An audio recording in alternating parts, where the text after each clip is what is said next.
Welcome back, everyone, to the FFR Summer Rando Marathon. My name is Lord Fizzlebeef. I'll be with you for the rest of the marathon. This summer's marathon is in support of the Liam Foundation. Originally started back in 2015, their mission is to encourage, assist, heal, and empower our LGBTQIA+ community through respect, advocacy, and passionate hearts to promote thriving in society.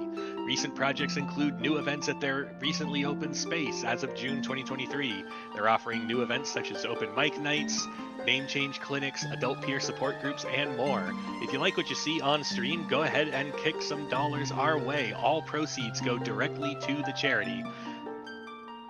But for right now, we have with us Phantom, who is going to be running the Legend of Zelda Twilight Princess Randomizer. And before I kick it over, we actually just got a donation in. We got $50 from St. Von Jester, adding $5 more to the $45 because I thought of one more pun I know that will make Darkmoon cry. What is Akmadan 2's favorite music? Rap. Take it away, Phantom. All right. So the file name incentive was FFR Liam. I believe that is probably still the case. Yes, that's correct. Okay. So I'm just gonna kind of go straight in. This is Twilight Princess Rando. This is technically a dev build, but it is publicly available. And the main thing that this dev build has added is a hint system. So there's going to be various signs that I'll be going to, especially early on, just to kind of like guide where the seed goes. And time is going to start as soon as I press A here. So I'll give a quick countdown. 3, 2, 1, go. All of the cutscenes are skipped. We kind of start in like a sort of early game, but not quite everything. A lot of stuff is kind of already done for us. So I need to do Forest Temple, Snowpeak Ruins, and City in the Sky to get 3 Fused Shadows to enter Hyrule Castle and defeat Ganon. There is nothing in Lanayru Field. Ordon is path to Argarok, so I'm probably going to be getting a Claw Shot very soon. Spinner is on the path to Ball and Chain. Interesting. Wrestling with Bow is Water Bombs. Useless. So there are 3 Baron hints. There are 2 sword location hints. There are 3, sometimes 4 path hints. The 4th one is the item to item hint. And then there are hints for various other like bad checks, such as wrestling with bow, herding goats, river rapids, and a few other things. Also, the other incentive was purple. I made literally everything purple. So I hope that Maddie is happy with that one. Because you can change not just Link tunic color, there's Zora armor color, there's heart colors, there's Midna's hair color, and there's the colors of all the buttons on the UI. General settings. Pretty much everything is randomized. We start with 15 pose. So 20 pose gets us a reward from Giovanni. We don't have the 60 po reward because that would be all of them. And collecting every single po soul is not really something that we want to do. Agatha has 8 items, potentially. Any bugs that are not available for Agatha are actually deleted from the game now. So there are only 8 bugs in the world. There's no like bugs that just don't have potential rewards.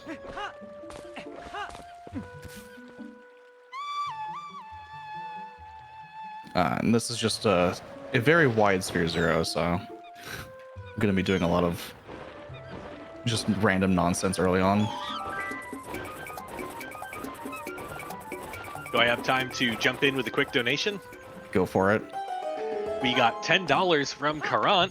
One last hat dono for the marathon. Thank you all for doing such a great job, and let's get all those goals met. Please put towards those Geyer bosses. Thanks, Karant.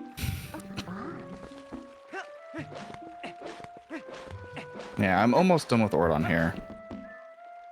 There's just the sword on the couch, and then The very pregnant lady will give me another item when I leave the house.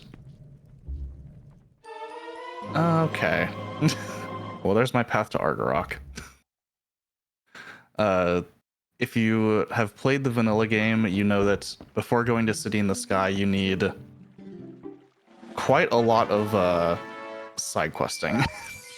And that normally you would require 7 sky characters to decipher the language of the chickens.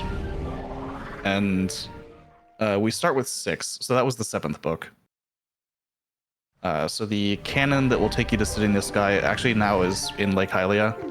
But I do need a claw shot to be able to use it, and I need 2 claw shots to really do much of anything in that dungeon.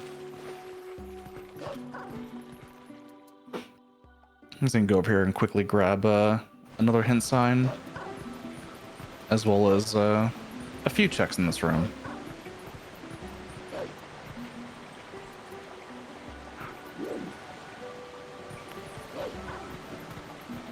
Linearu Field is barren. Linearu Field isn't too big of a deal. There's like 4 checks there anyway. Great Bridge of Hylia, Path to Diababa. That probably is my boomerang. City in the Sky West Wing is a bug. Small key chest is bug. Easy.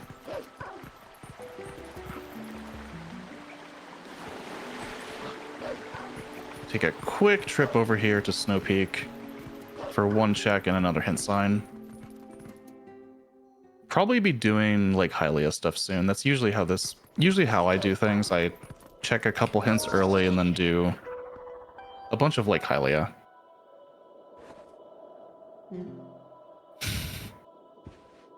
Also for text and TP Rando, holding the B button just advances it as fast as it can go. It's really quick for the times that you do have text. Although, I'll take a sword. Usually I have to fight pretty hard for a sword. The game likes to give you other ways to do damage. Which is why we have sword hints in the first place, but I'll take an early sword. 2 swords in Linearu. Okay. This is not Linearu, even though I just came from Zora's Domain. Gerudo. Oh god. GD Lantern Dom Rod. Okay. That could matter. The Dominion Rod opens up a handful of checks, but since I don't have to do Temple of Time, it probably won't matter unless I can get 2 Dominion Rods. So I'm not going to care too much about the location of 1. I guess I should say, for Go mode items, we need the Master Sword, which is the 3rd sword. 3 of 4 swords. We need Gale Boomerang. We don't necessarily need a lantern, but it makes things a lot faster in Hyrule Castle. We don't necessarily need a bow. We don't actually need bombs either. We do need 2 claw shots. We do need the Gale Boomerang. And we do need the move Ending Blow in order to actually kill Ganondorf. Okay, I'm not mistaken. That is actually just a sword.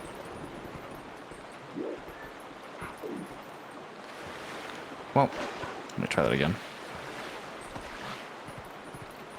There is a wolf jump you can do also, but I prefer to just ideally fall on this.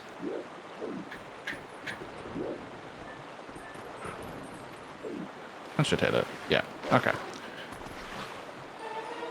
Very... Okay, interesting. This might mean that the game wants me to do Argarok fairly early, but we'll see if I get claw shots. In order to actually do damage to Argarok, you do need the 2nd sword. The wooden sword, I believe Argarok is the only enemy that takes no damage from it. Nothing in Snow Peak Ruins. That's actually really hype. And I've seen that hint.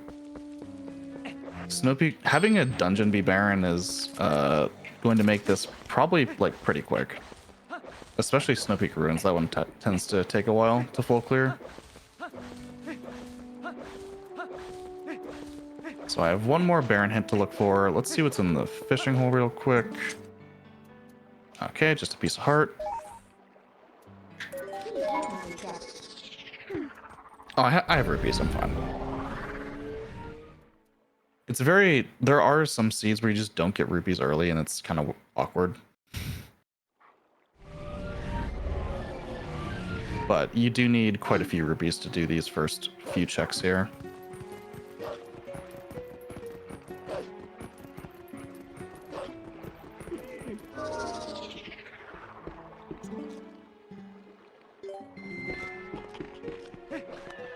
So, Treasure Island here has, or Isle of Treasures, has 5 checks on it. Very often has 1 or 2 good items. Already seen that. Hidden skill. Actually, where is the hidden skill? Farron Field Bridge Chest. Okay, that's Claw Shot.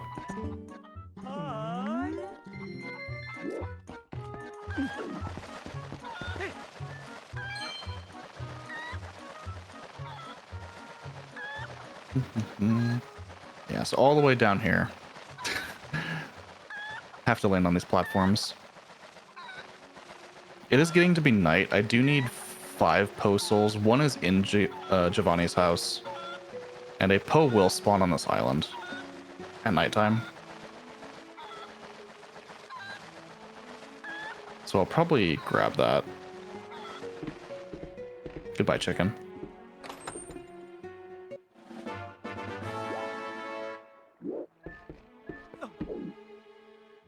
Oh, guess I'm waiting.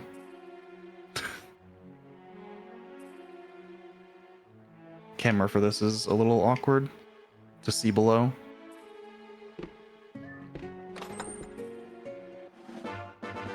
Oh, I don't need the... Okay. That is Ending Blow. That is my tool to kill Ganon, other than Master Sword. Interesting.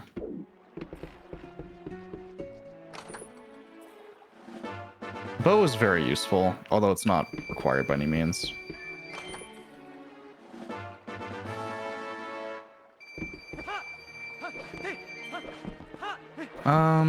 Do I want to get Claw Shot right now? Nah. I will delay the Linnea Spring checks a little bit.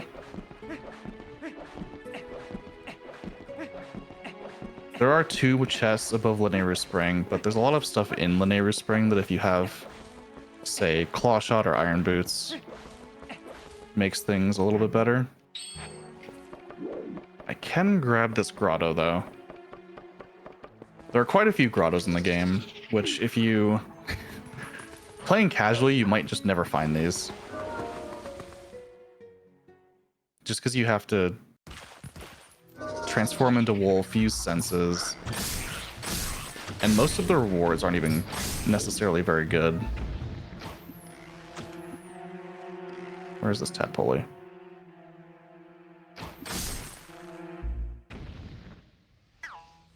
I'll just... Oh.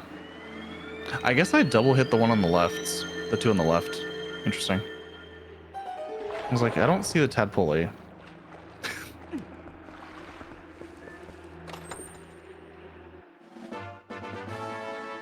Not even randomized. Pretty sure. It might just be rupees, I don't know.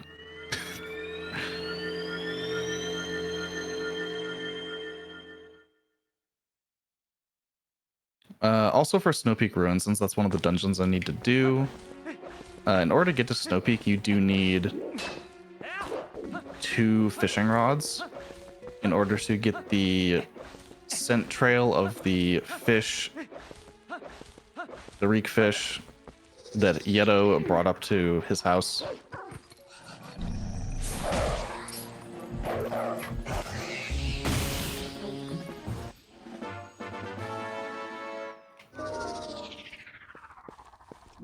We do that mostly just so that Snow Peak Ruins isn't Sphere 0. and it has something required to get to it. I'm probably not going to do Forest Temple anytime soon, although I could do a lot of it without Boomerang.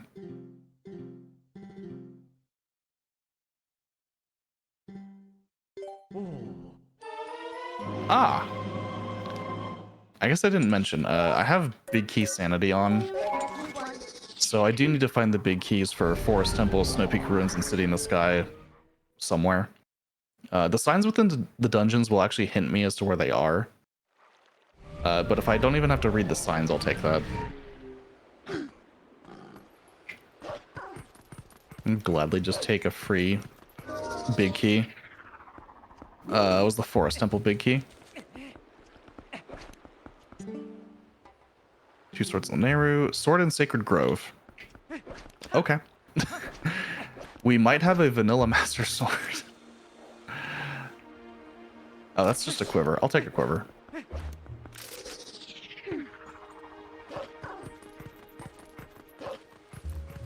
I'm gonna run through Castletown and do some,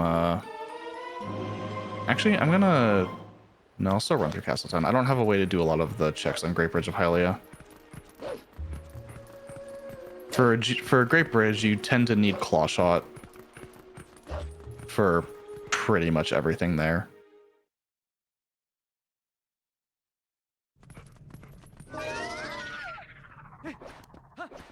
Okay, Charlo. Donate 500 rupees for 100 rupees. No thanks.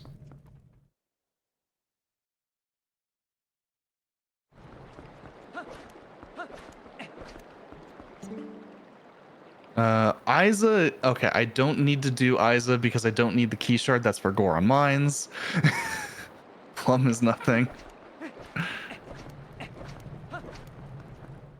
Foul you.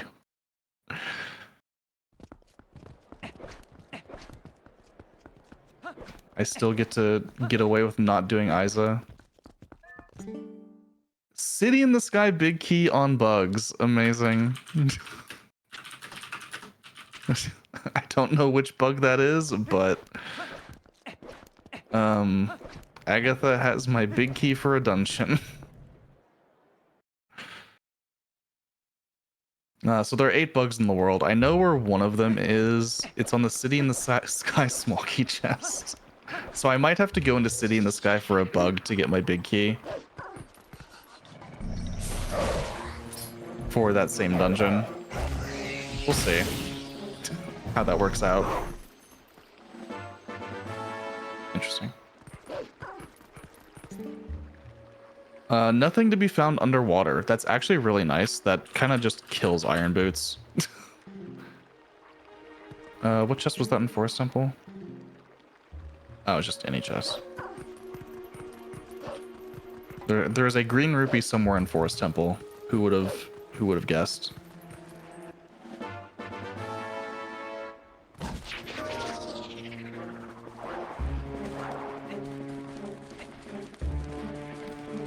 So, a little bit of a issue with the bug, potentially.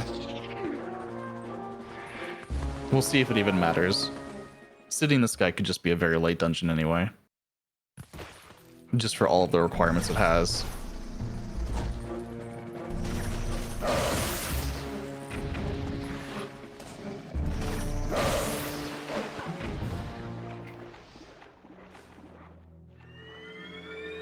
And Forest Temple, I really only need Boomerang.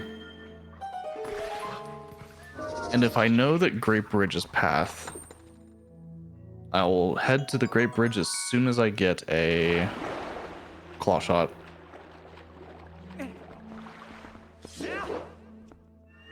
There's a chance I need bombs also for Great Bridge, but it's not super likely.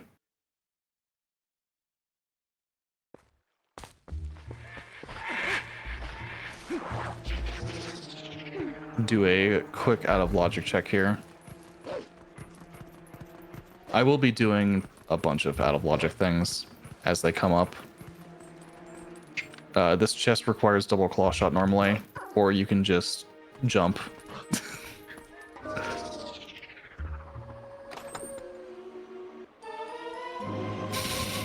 Okay. I mean, I'll take it. I'm not gonna complain about 2 bows. Let's go to Kakariko. Or 3 bows, rather.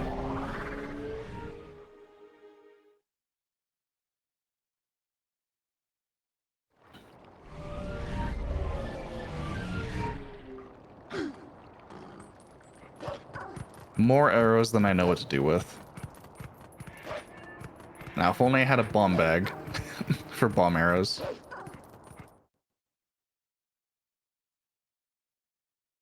So, this is Rutella. This is normally where you get Zora armor. It's probably not Zora armor. Although, I have had vanilla Zora armor in the last week. I've actually had Zora armor in this same room, I think twice in the last week. Just from different checks in this room. Spring Water Rush is dead. Ice Block is not required.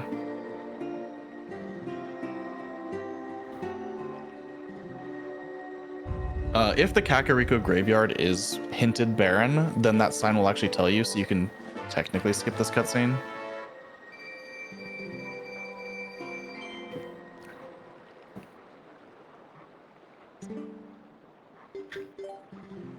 And also changing time of day reloads you at the beginning of a few rooms. Not all of them, but a few. That just happens to be one because it needs to load a bunch of stuff that wasn't here before. Okay. Ashe's sketch. Let's let's go turn in Ashe's sketch.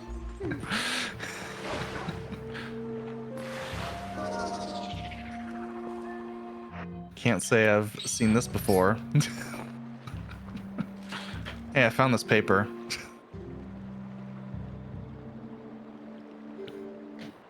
Oh, thanks for the money.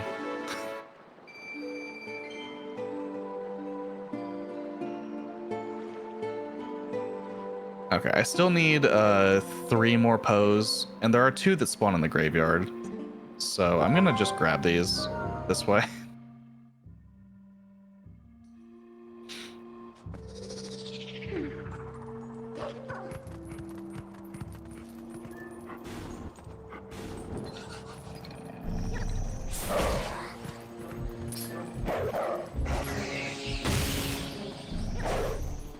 Interesting.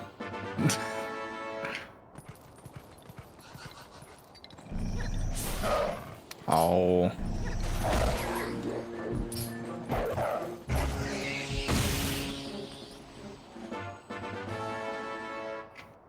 Okay, I have 19 souls. That means the last one I'll get is in Giovanni's room, which is the next time I'll go back to Castletown.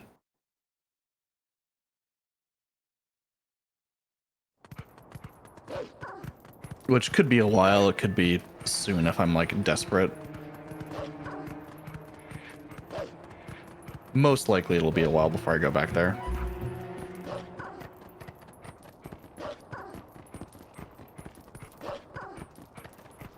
Grab another quick hint over here. Kakariko is barren. Okay, cool. Let's leave Kakariko.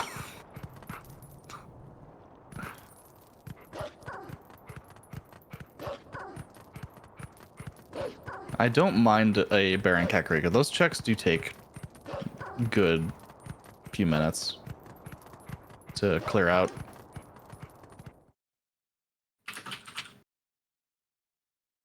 So Snow Peak Ruins, Kakariko, and Lanier Field is not a bad set of item or locations to be barren, especially including underwater checks.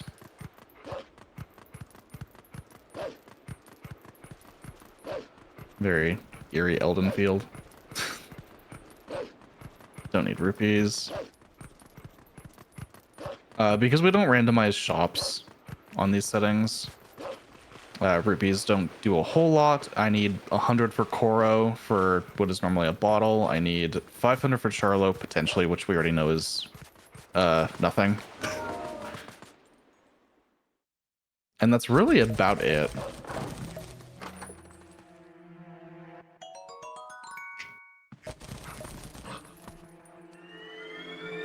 This grotto technically has 2 checks, but the other one requires lantern. So it tends to be a bad check if you ever need to come back. I'm gonna finish up what I can do here and probably take a trip to Sacred Grove. I still have one more path in that I can get, so I'm gonna keep looking for that. Plum is dead. Okay. Because a path to Blazetta should be hinted somewhere.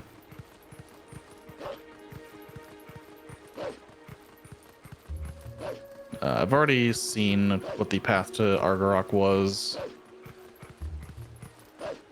which was unfortunately just a book. I will take bombs.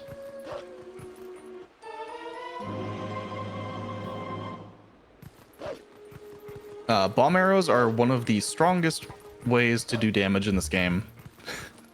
They do a ton. There are a few mini bosses that just die instantly to bomb arrows. Particularly Darkhammer and Snowpeak Ruins dies very quickly. Although I won't have to fight him, because I already have the hint. Unfortunately. But I'm sure I'll make plenty of use of bomb arrows.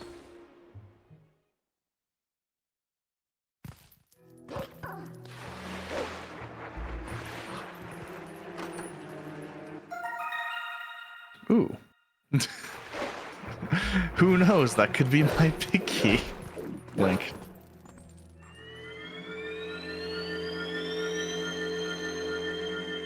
Ironically, I don't have a lot of like items that open up anything right now. Imagine being excited for a bug. This jump is not as precise as it looks with how long that took me to line up. But this jump does skip having to bring the owl statue from the other side of the bridge, thus kind of skipping Dominion Rod.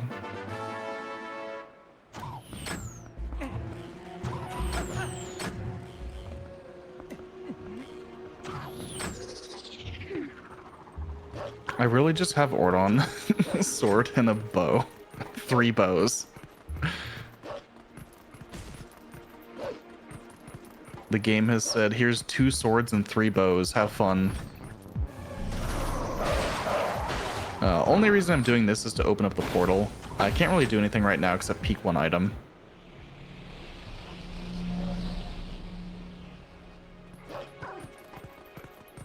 So I can check and see what that is. That looks like... Hold on. Is that... That's a big key of some kind. I'm gonna make a note real quick. Because that could... Well... No, I don't need that. Never mind. I know that where the city big key is, and Snowpeak uses the bedroom key. So that's nothing. The bedroom key for Snowpeak, it looks different than other big keys.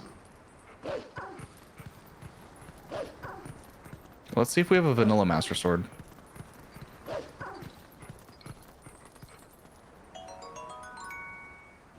Nope.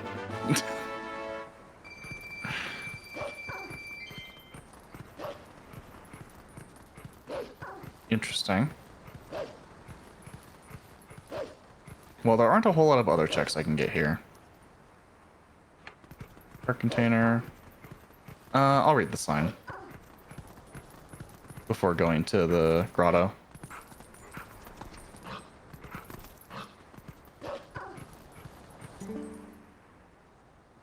Yep. Okay.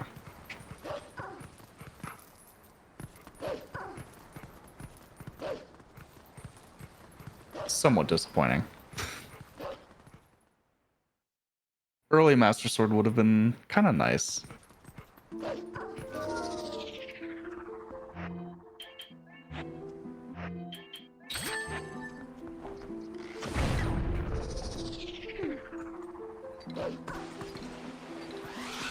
I'll probably be taking a trip into Hype Cave out of logic before too long.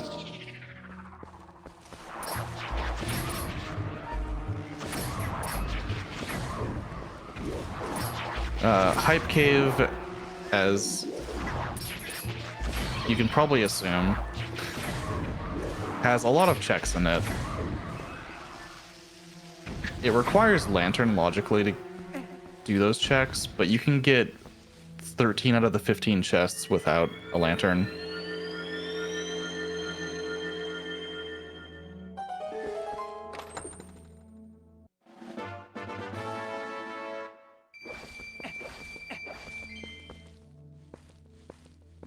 Link, do you want to climb?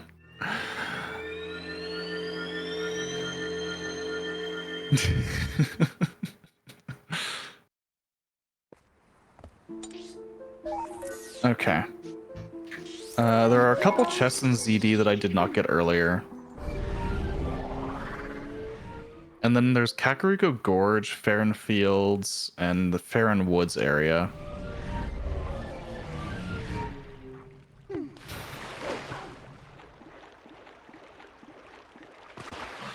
The game might want me to go into Forest Temple early without Boomerang, which would be unfortunate.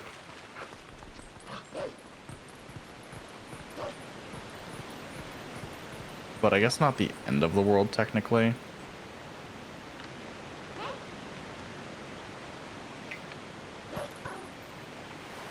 Okay.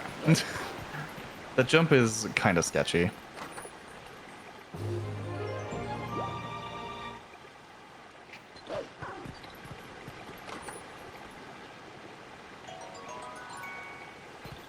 Okay. Ideally, I don't have to... Okay, I have a bow that's not actually useful. Let's go to Koro.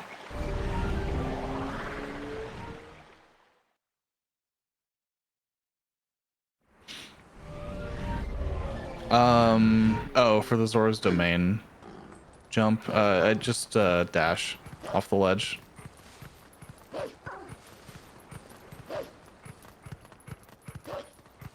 It's mostly a matter of aiming it. That's really all that is important.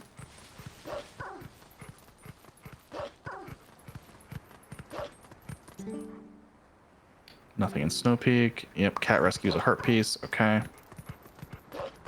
So I do not need to rescue the cat in Ordon, meaning I don't need to feed the cat a fish.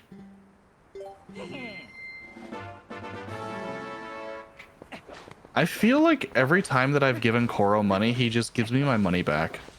It feels like it happens very often that it works out that way. Sometimes he gives me like 5 rupees back, but I feel like more often than not, he just gives me 100.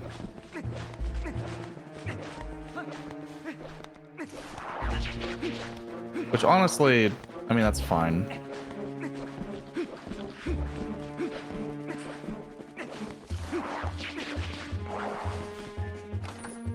Anything? Alright, I guess I'm gonna go into Forest Temple.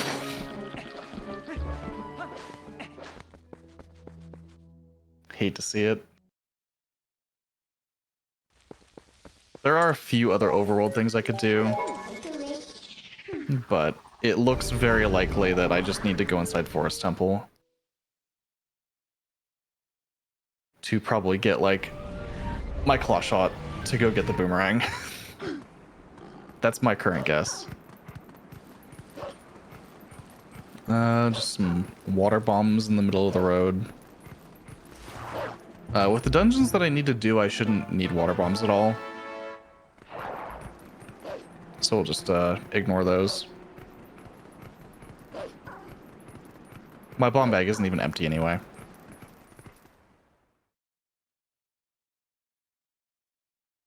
As far as the hidden skills go, I know that 2 are on checks that I'm not going to be doing.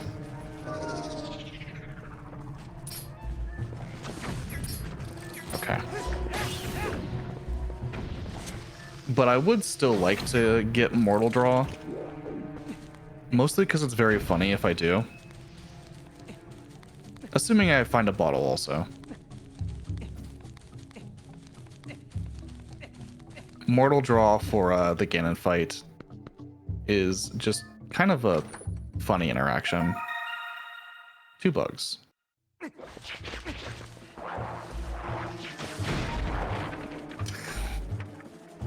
I've never done it that way, but that makes sense.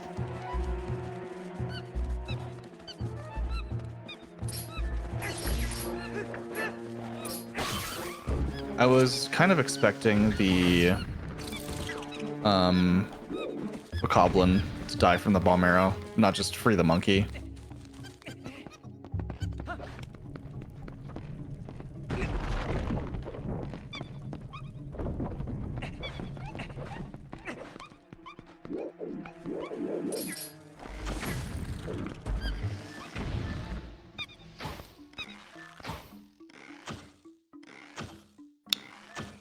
Yeah, this chest is like, has a very high target point. Okay.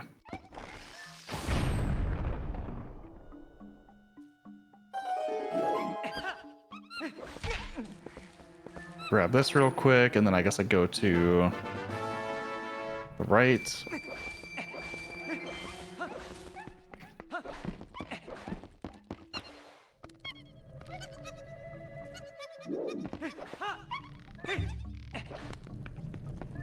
At this point, it's almost like I'm doing vanilla Forest Temple, but with bomb arrows.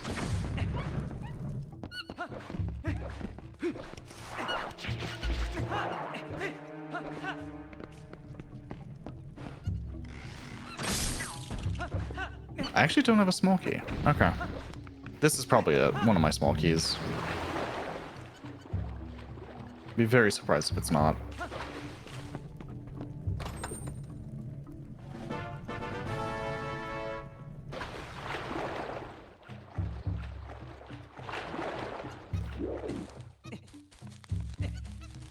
Free the second monkey in this room.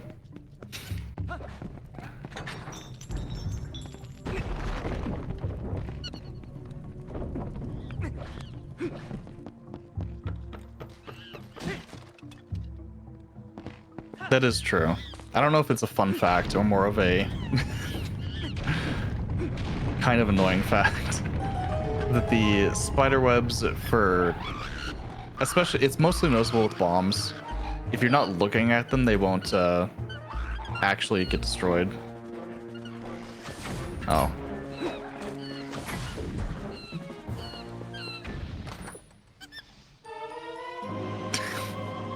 Oh, hey, a shield. Very cool. Favorite secret reveal of all Zeldas.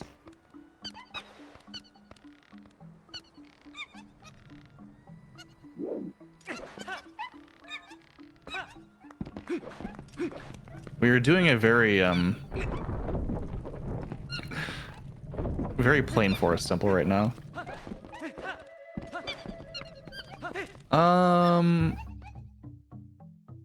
I can get one chest over here. I should probably do this now.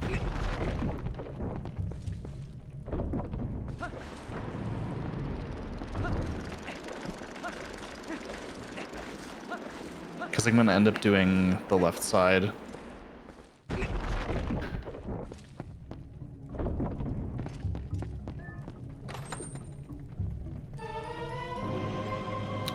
Okay, we don't care. Temple of Time Big Key is not useful when you don't even need to enter Temple of Time.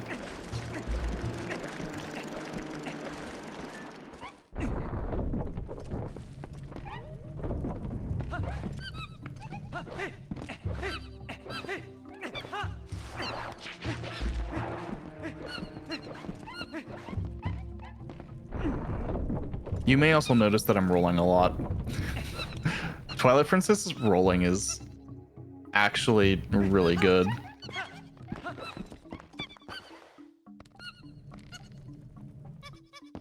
It's very fast to roll in Twilight Princess. Okay, that's the only hit on that sign.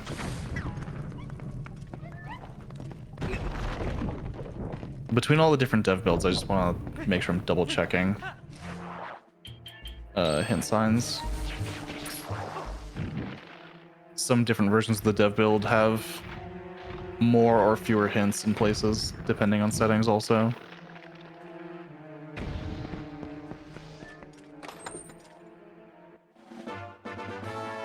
Nice.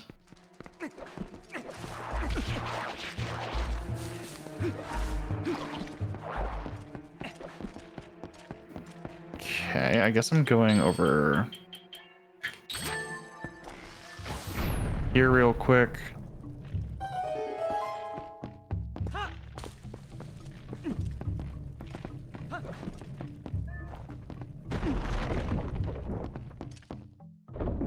I can only get 2 of the checks in this room, which is unfortunate. You do need Boomerang to get the last one.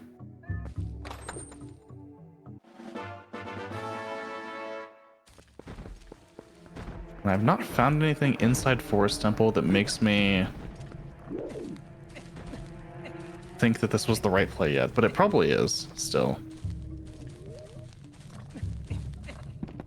At this rate, surely Ook will have something.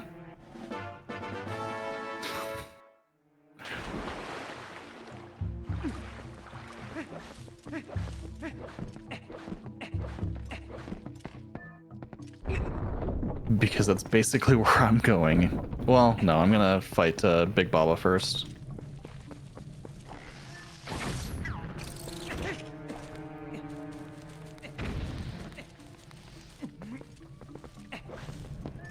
So, the only thing left I have to do here is 2 mini-boss fights.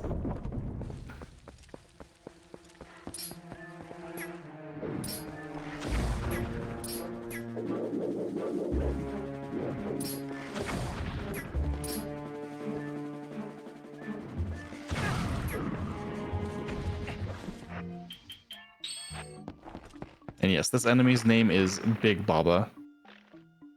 I didn't consider its name until recently. With the Deku Babas, the Baba Serpents.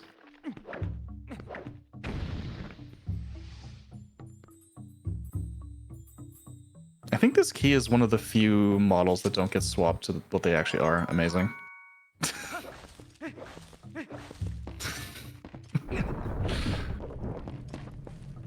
Do we have time for me to jump in and talk about the charity real quick? Go for it. So, you're watching the FF Rando Summer Marathon in support of the Liam Foundation. Originally started back in 2015, their mission is to encourage, assist, heal, and empower our LGBTQIA+ community through respect, advocacy, and passionate hearts to promote thriving in society. They recently completed their first Pride Parade in Rockford on 6/1/24, and they're currently working on adding additional events to their new space, including open mic nights, queer elder brunches, D&D, as well as adult peer support groups. If you like what you see, think about donating towards the charity. All donations go to the charity. It's a real good cause. Please think about supporting it. We also have additional unmet incentives coming up for Final Fantasy VI Worlds Collide. There is the pick a starting party character bid war. Currently, Umaro is at $100, and there are no other entries, so you could still swing the battle there. There's also a bid war as to whether to save or not save Sid. Currently, save has $40, not save has $0. So if you want to influence either of those, think about donating. Thank you. Yeah, so right there, I just, there's a trick that you can do to get to Ook, but I don't feel like doing it. So I'm just gonna leave Forest Temple. And I guess go somewhere else. Quick scan of the map. Fair and Field is not interesting. I'm just gonna go to grab the couple things in, like, Hylia. I'm probably gonna just dive Hype Cave.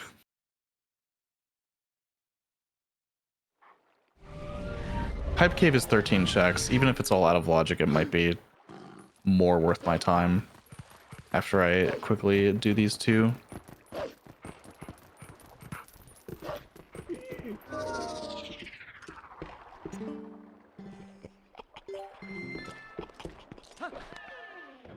normally you'd probably want to have claw shot. The way to do this without claw shot in one trip is a little awkward. Probably see what I mean, especially if I actually get it. It doesn't look like you're going to make this.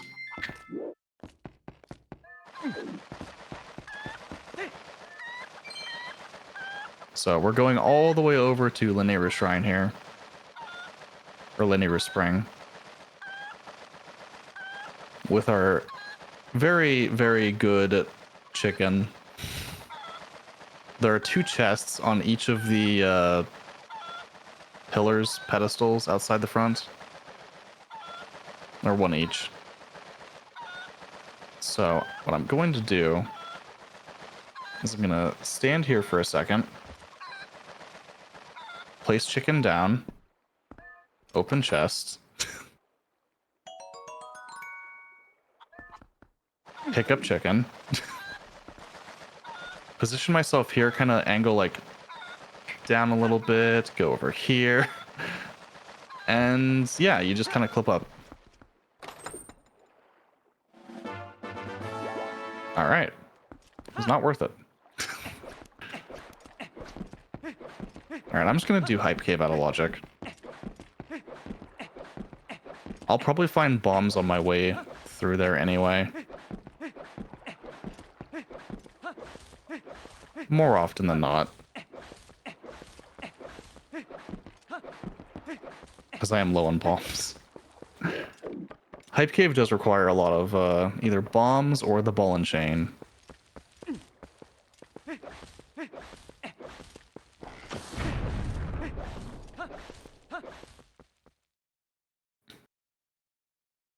I also will point out that this cave is not necessarily visible.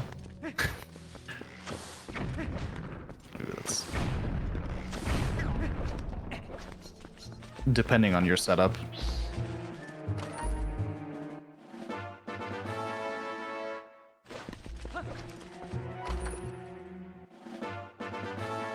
Okay.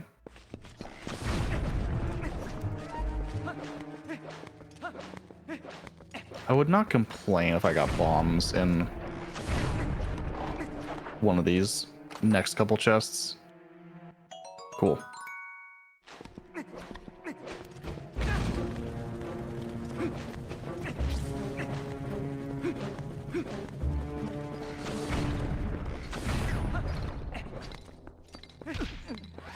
No. Poe, please.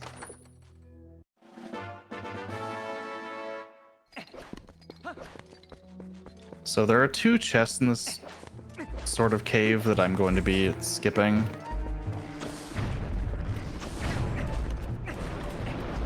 And I'll point them out when I pass them.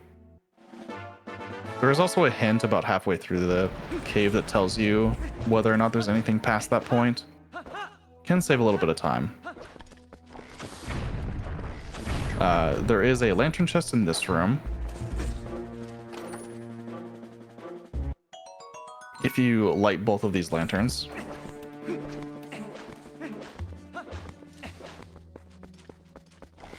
And this is the halfway point.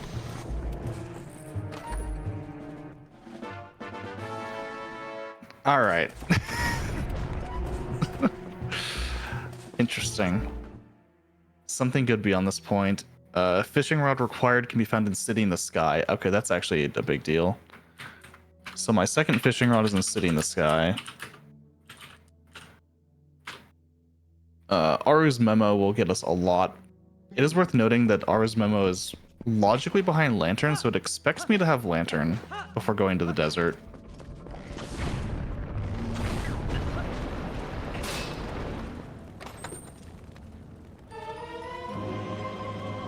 Okay, we don't care about Lakebed Temple.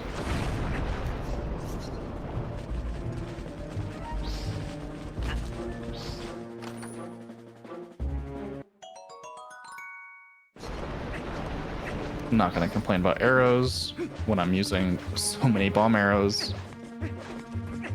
Oh.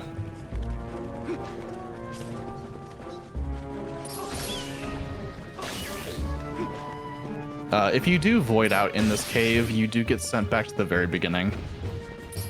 So I'm just playing this a little safe.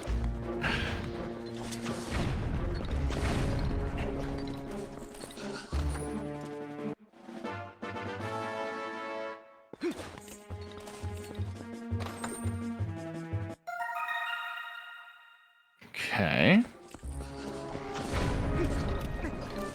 That is a few bugs. Might be worth making that trip back to Agatha.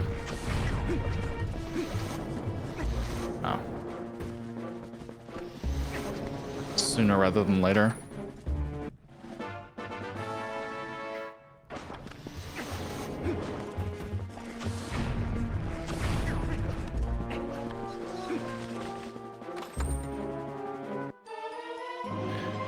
Well, this is not the hinted item, because magic armor is never something good. So there's still something Okay, it's the lantern chest.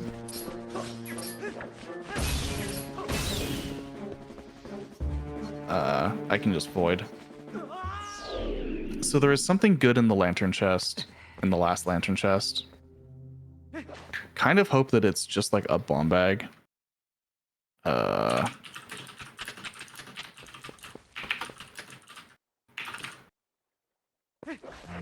So I have memo. I could just go to the desert. I'm gonna make the trip to Castletown first. I can turn in souls to Giovanni. I can check a few bugs.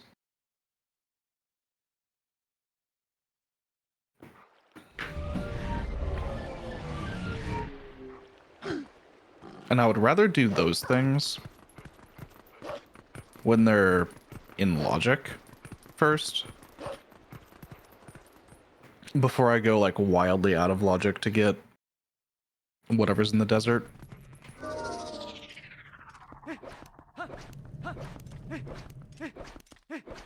Oh, here. This is for chat, I guess. Holding the dog, carrying the dog.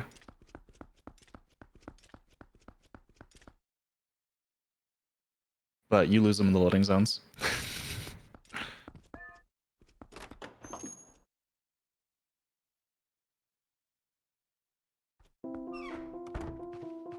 Alright, Agatha. Are you gonna give me my big key?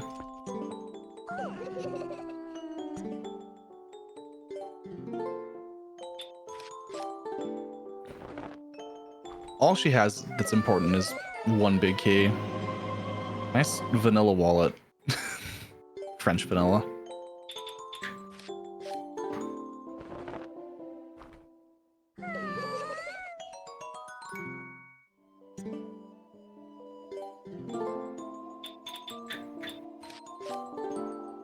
Come on, snail. Okay. City in the Sky big key. It is not worst possible bug.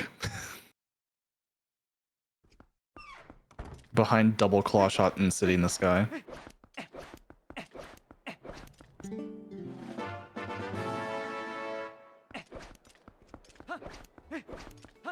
I've never pressed A when trying to roll on that shop before.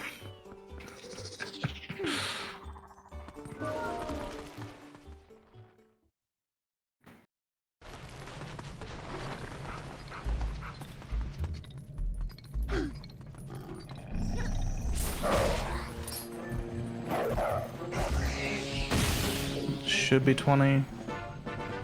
Yeah.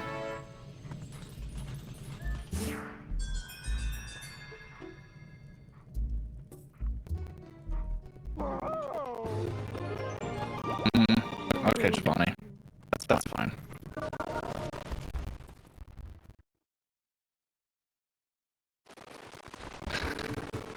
There are 4 checks in Fairfield, which might be my actual logical checks. Oh, there's Cat Gorge. 2 checks here, 4 checks in Fair Fields. I'm gonna clear out logic before I just go into the desert.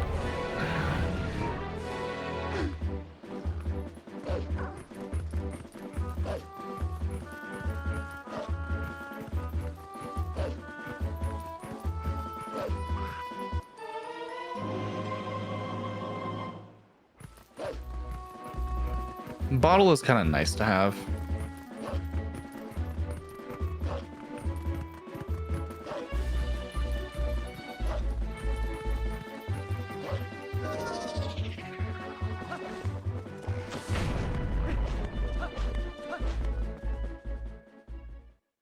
Because I can get a rare chew jelly in the Farrenfield Grotto.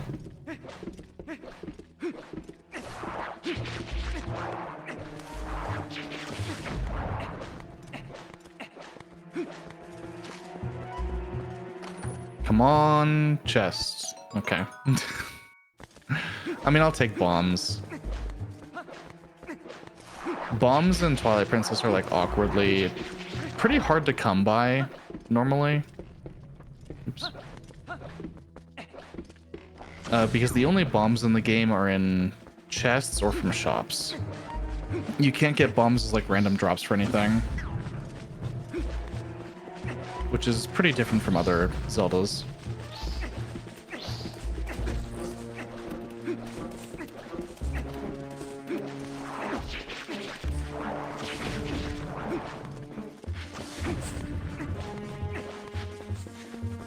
And trash. Okay. One more chest in this cave, but it does require lantern. So save warping out puts me on the bridge in Kakariko Gorge. And then I can go do Farrenfield.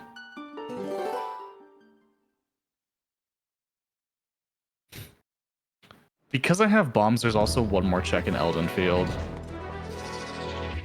I'm not going to go out of my way for that. If I don't find anything in Farrenfield, I'm going to assume that the singular check in Eldenfield is my lantern.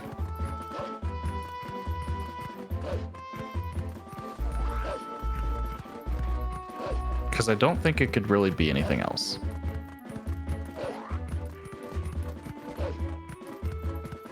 Although,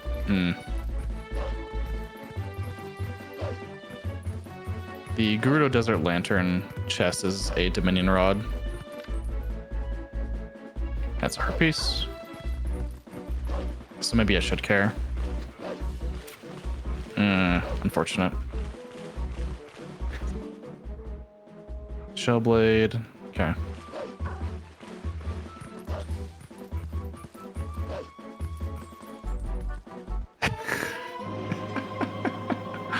Oh, you love a Sphere Zero claw shot. In probably one of the worst places for it to be.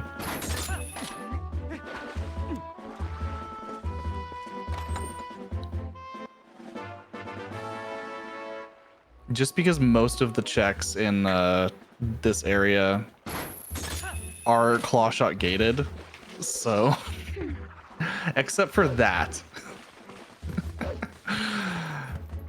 So this is easily the worst spot that could have been in, but whatever. I can take that to Great Bridge of Hylia, probably get my Gale Boomerang and go back and clear Forest Temple. Incredible game.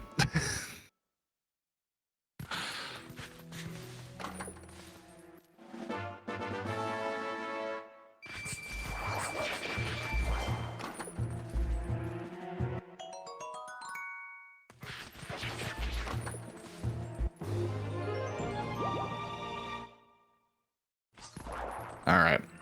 Off to Great Bridge of Hylia. I can just about full clear the Great Bridge area. Just about. I'm gonna use Epona for this.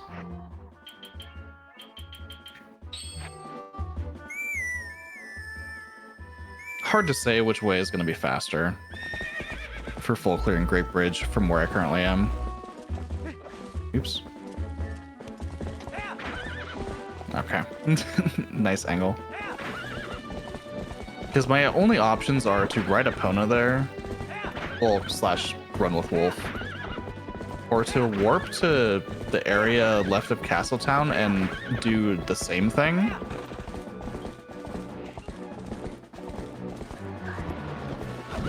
Ow. Birds.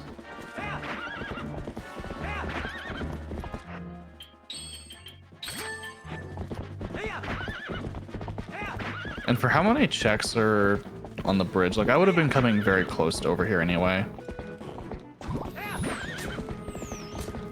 Namely, like, right here.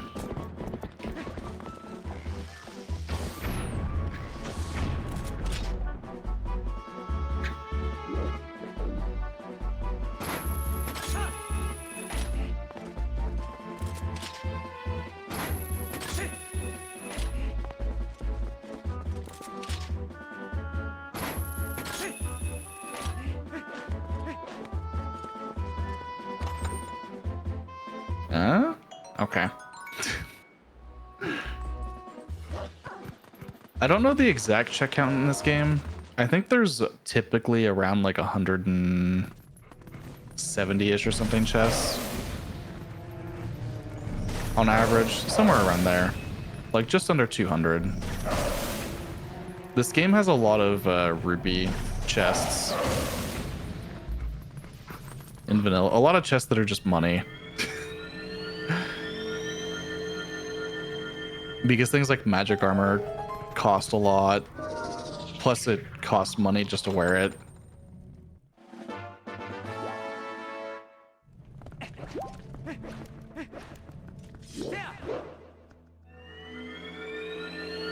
So there's a lot of just purple rupees and orange rupees and silver rupees in the pool.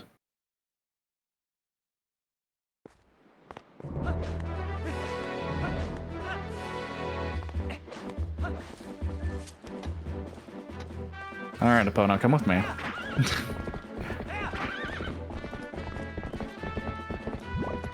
Nope.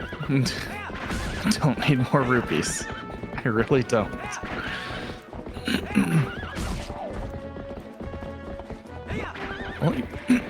Only 2 checks left here. Silver rupee. And chest up here. Now, if this isn't my boomerang, then I'm a little concerned as to what the game wants from me. Fishing rod.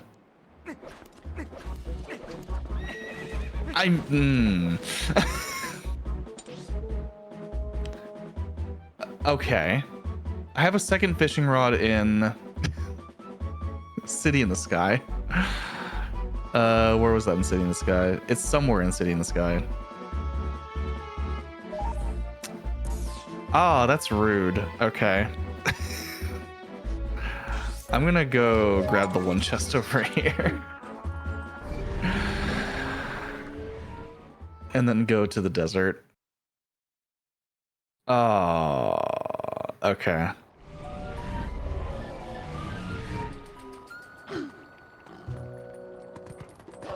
So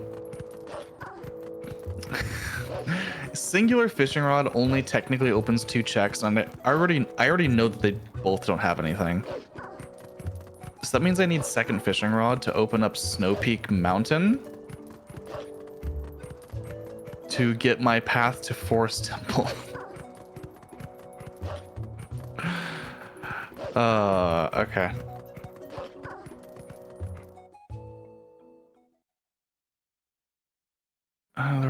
There was 2 checks there. That's fine. I can just warp there after this. So in order to, unless the fishing rod is not on the path, and then in that case I still need 2 Dominion rods to get whatever else is over there. So I need to be on the lookout for those. Oops.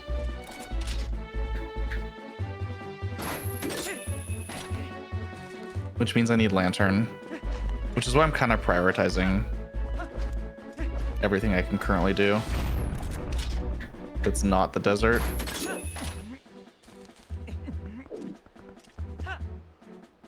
Backtracking to the desert just to get a Dominion rod would be pretty sad. Okay. There are checks up here I can do, but they aren't in logic without iron boots, so I'm gonna continue to ignore them.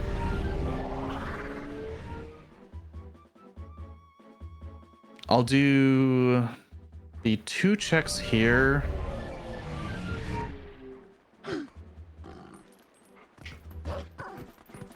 And then the star minigame. I might be able to grab the Master Sword in Sacred Grove.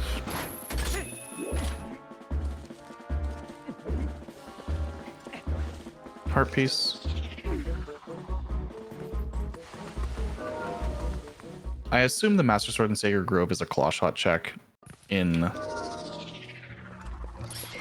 just outside Temple of Time.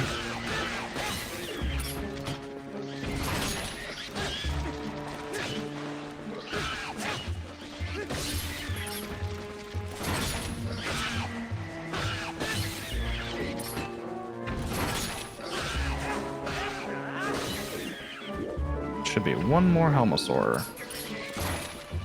Oh.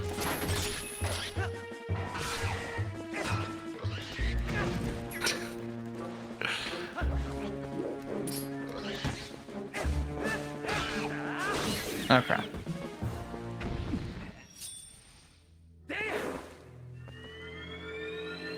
Hopefully this is something.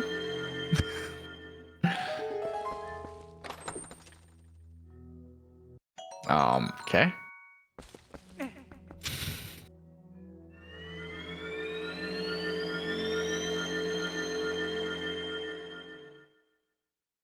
Missing lantern is just so bizarre. I have a hint for bow. The game will hint one of 2 checks in Ordon Village. One of them is bow. The other one is goats. It won't hint them both. I might have to go back to Ordon Village and herd some goats. There is that possibility.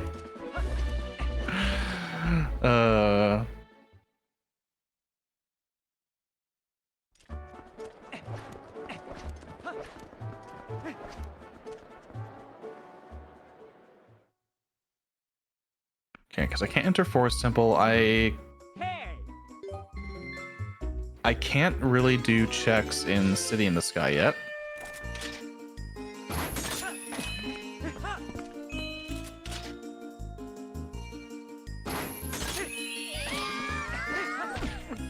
Nice bonk.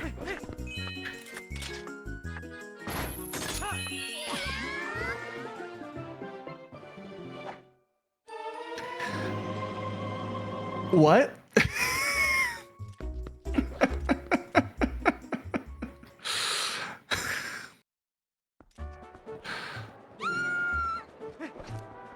I have not had a star 2 hint, so I'm just gonna do this. Oh yeah.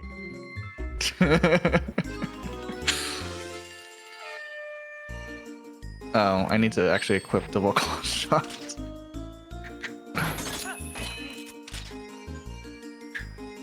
Oh man, what a location for my second claw shot. Well, I can go to City in the Sky now and actually do like quite a few checks there.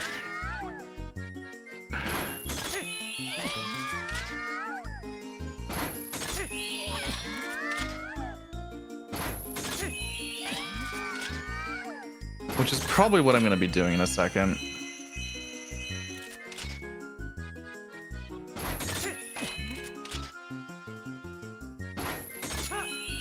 There's a lot you need iron boots for. It is awkward. Awkward pathing on my part. But I have plenty of time.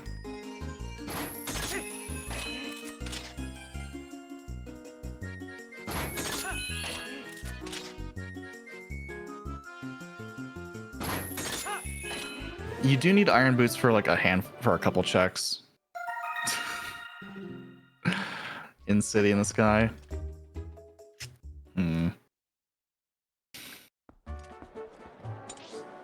Alright. Let's go to City in the Sky. 2 chests at the beginning need iron boots. Boomerang makes this dungeon a lot easier.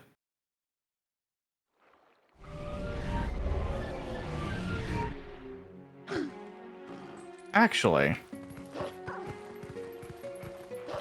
I have 4 checks in Lanayru Spring with 2 claw shots.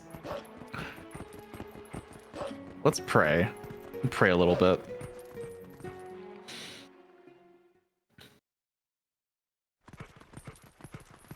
I technically could, I could technically beat Argarok with what I have. I just need to spend all of my money.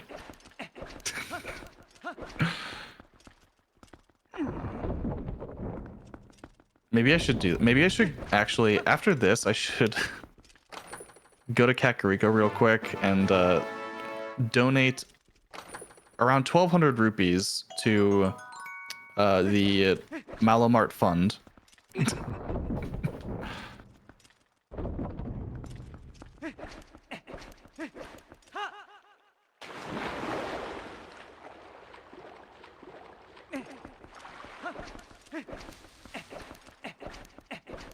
I think that sounds like a good idea.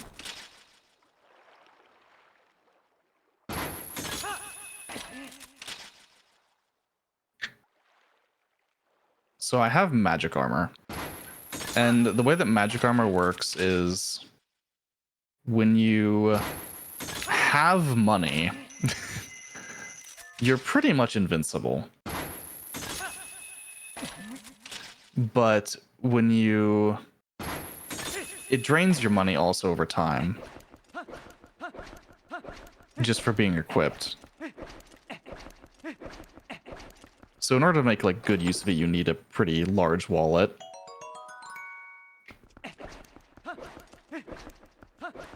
Just to avoid all the chests that have rupees. True.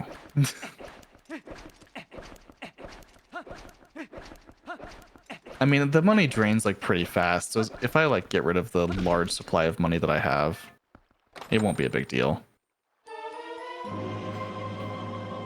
Especially now that I have a Master Sword.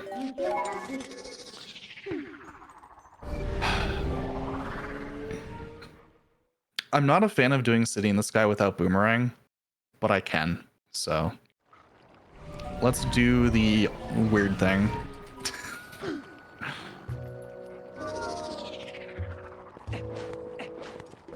I just need to give all of my money to charity, and then I can sink to the bottom of the ocean. Actually, there's no checks underwater. Underwater's dead. Well, I still need to do this for Argarok.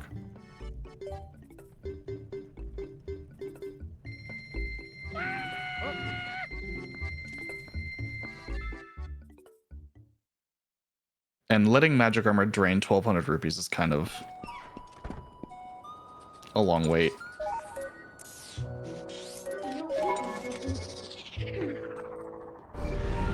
So since underwater doesn't have checks for me, I mean, that's probably why iron boots are taking so long to find.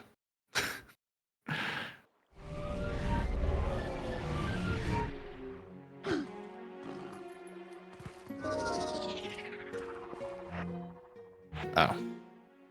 I don't need to equip magic armor. I was thinking I wanted to do these checks, but I don't.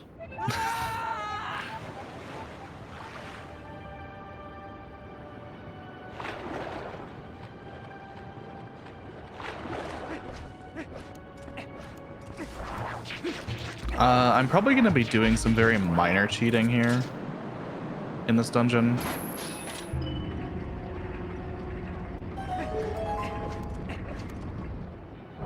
I know that what is normally the small key chest is a bug, and I don't need the bugs.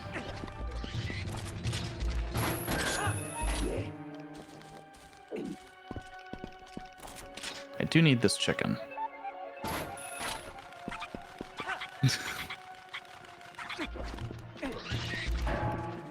So, by entering this door with Wolf and not walking too far forward, I walk too far forward. Sad. I hit too far on the control stick like immediately. Yeah. All right. Let's do vanilla left side. Immediately walk too far forward. You can save a little bit of... Well, you can save a decent chunk of time by doing it correctly. By standing far enough back when you open the door, the fan up above doesn't turn on. So you can do the left side in reverse. But it's not that much slower to do it this way. It would be optimal if I cared about this first chest. But for the sake of... The hint told me this is a bug. Yep.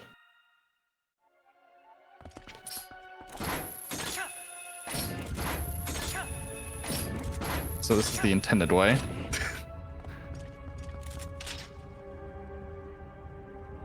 Really?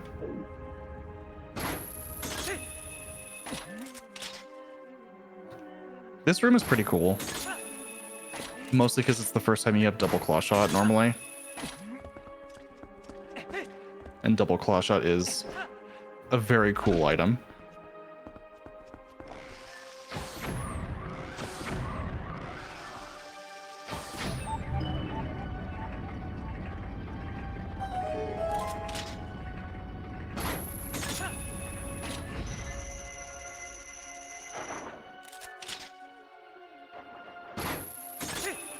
Very cool item that they only brought back in Skyward Sword. And never in anything else.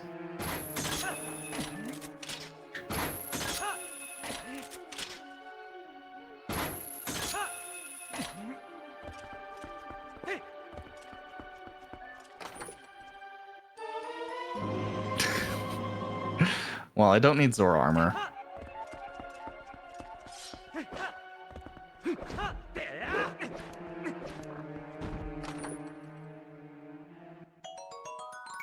Because we don't need to do like bed temple, so no reason to really... Oops, I need to...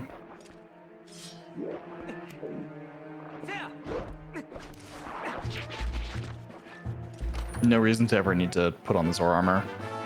Ah, unfortunate.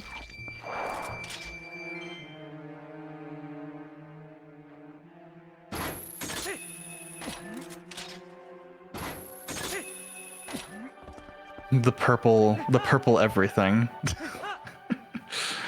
Link's hair is purple. His tunic is purple. His hearts are purple. Every button on the controller is purple.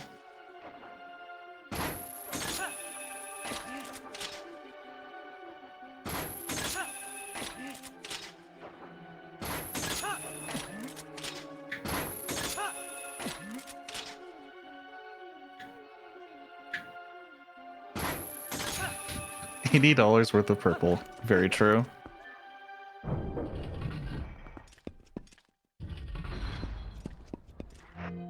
I can just do this. The purple Zora armor. I could, yeah. I can do that.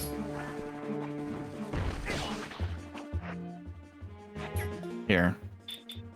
There's no fire enemies here, so I'm not taking insane damage.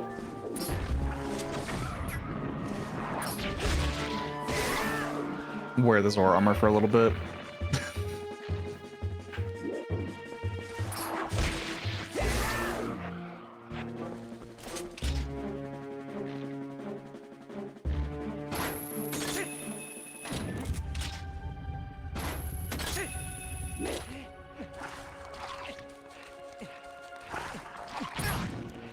Rude.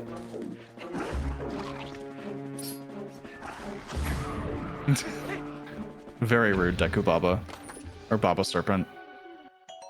The red ones are technically the serpents. Hello? What wall?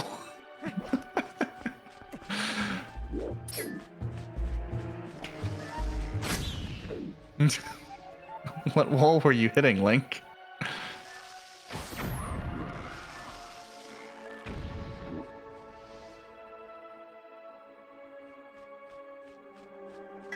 Alright.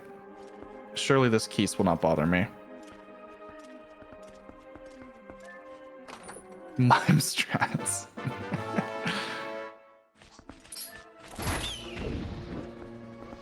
Link is a great mime.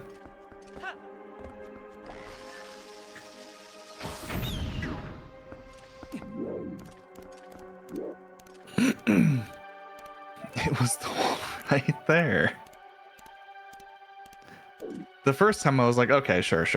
I bumped something. Second time I was like, wait, what? And then it kept happening. And I was confused.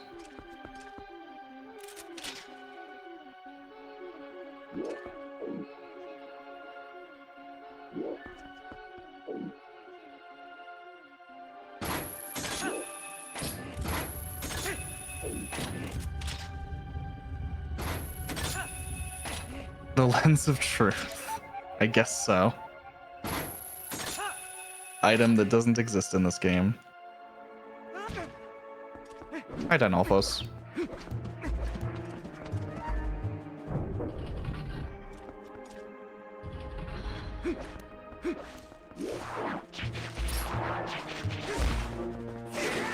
Yeah. Unfortunately, the cycles in this room are pretty slow. Because the P-hat that I need to grab onto was leaving the room when I came into it.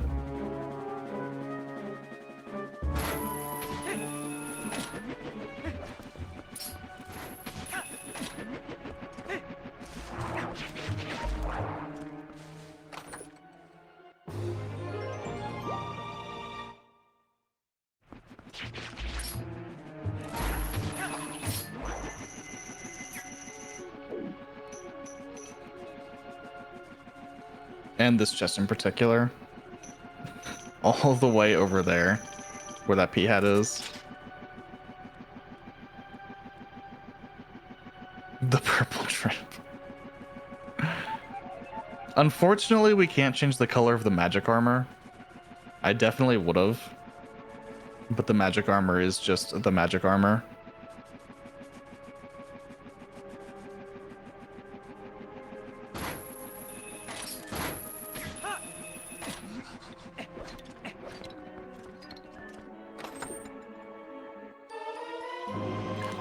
Ah, rude.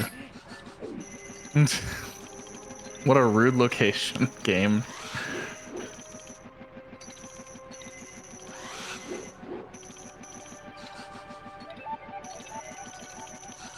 Alright, well that'll let me go to Snow Peak. I do need the ball and chain before I can beat Snow Peak Ruins. And to do checks on Snow Peak Mountain, I do need ball and chain also. So... we're not quite there.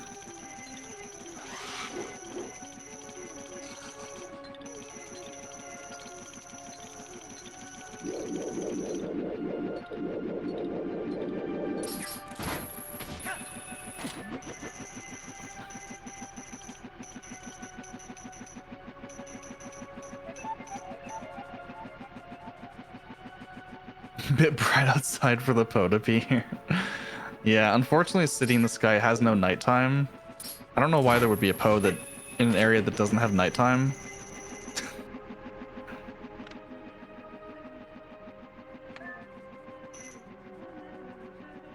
Also, I'll point this out just because it's kind of cool and you probably never noticed it. Oh. Up there, you can see Argarok. Just flying around in the boss arena.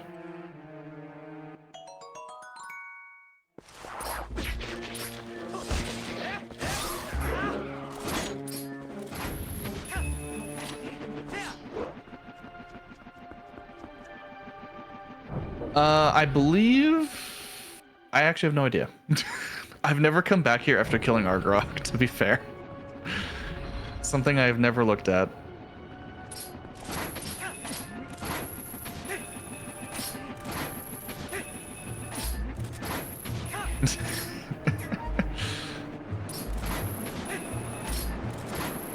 So you're not gonna see the slowest fight on Argarok today, because I already have the Master Sword.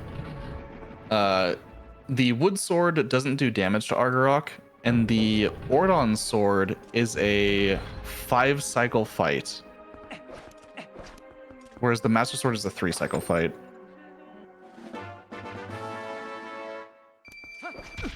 So Argarok is very slow. Also, I really didn't want that money.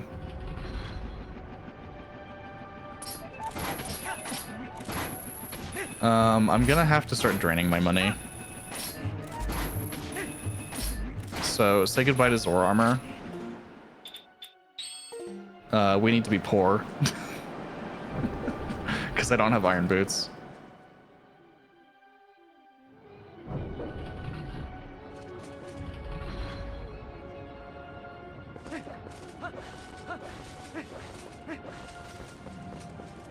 I'll grab this chest now. I guess there's a chance this is iron boots.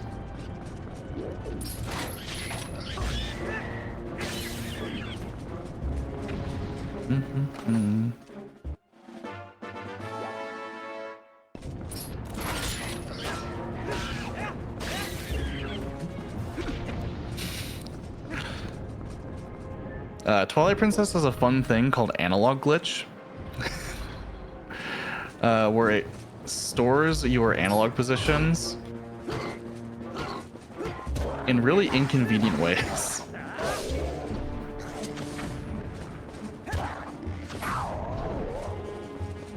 So depending on like how you're holding the analog stick out of a cutscene, for instance,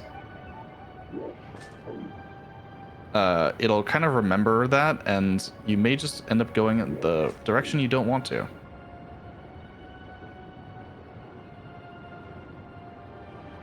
Come on. Don't make me kill the spiders.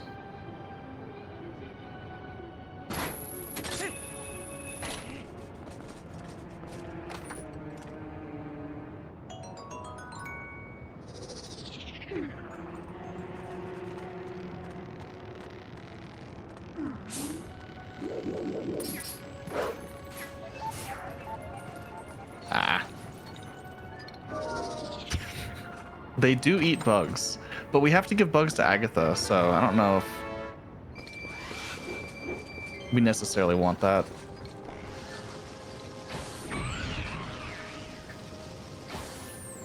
Oops, I missed. If you squint your eyes a bit.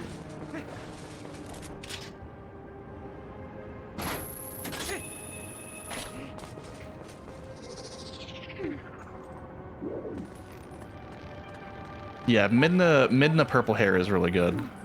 I am a fan of Midna purple hair.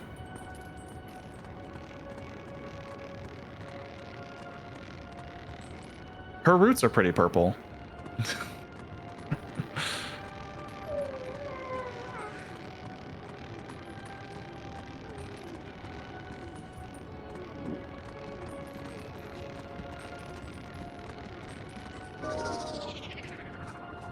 Alright, I still have 180 rupees.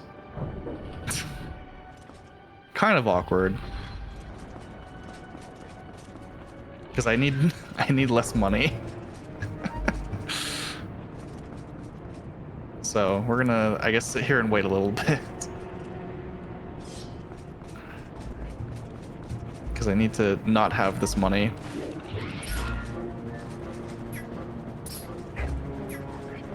Here, hit me.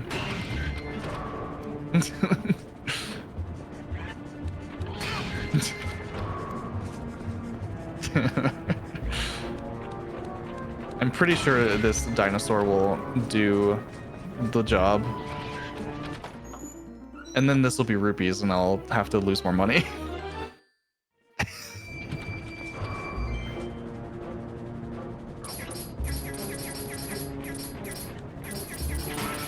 Oh, I didn't mean to shield that. Ow. Alright, perfect.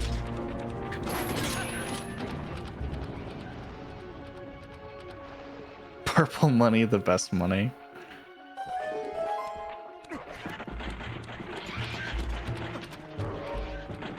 So, this randomizer makes Iron Boots move more quickly, which also affects magic armor without money. You just make a lot of clanking sounds.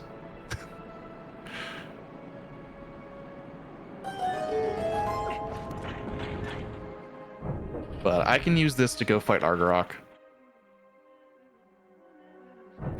And this was a full clear. At least so far. Ooh. No. All right.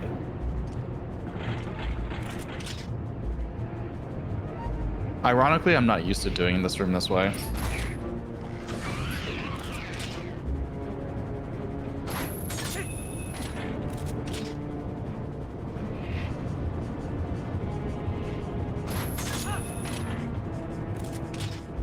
If you have Gale Boomerang, you can skip this entire fan section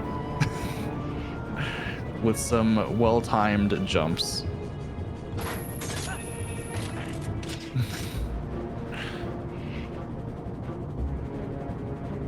But the game doesn't want to give me the Gale Boomerang.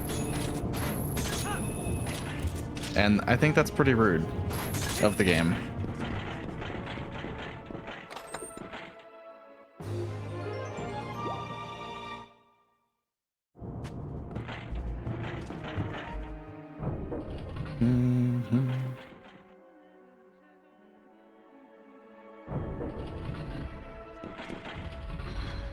Double check something real quick. Okay. I'm not crazy. I mean, I might be, but that's irrelevant to the point I was looking at the map for.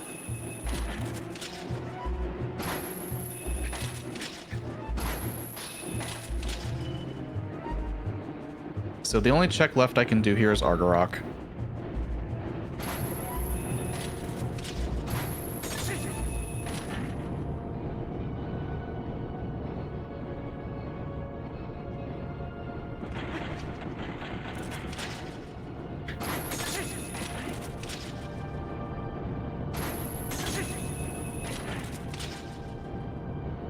See if I can do this room. No. No. My cycle. So close.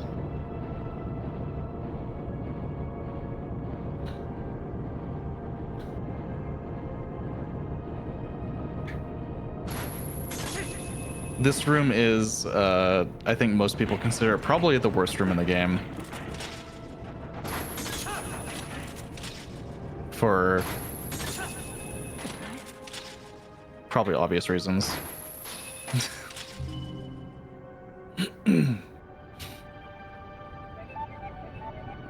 But we're almost out.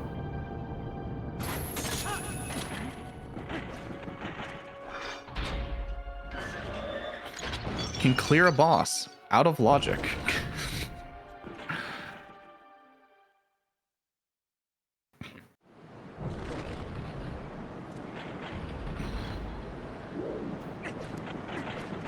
There is one thing Iron Boots related that Magic Armor won't do, and that's magnetism. So if I need to do Elden Stock Cave, I would need Iron Boots to do it like comfortably. I'm just gonna go stand over here by this pillar. No particular reason. I just like this pillar.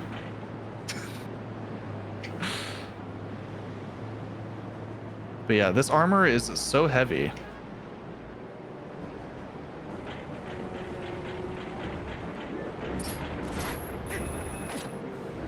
That it functions as Iron Boots. Really, like, it makes more sense that the armor would function like this than just boots.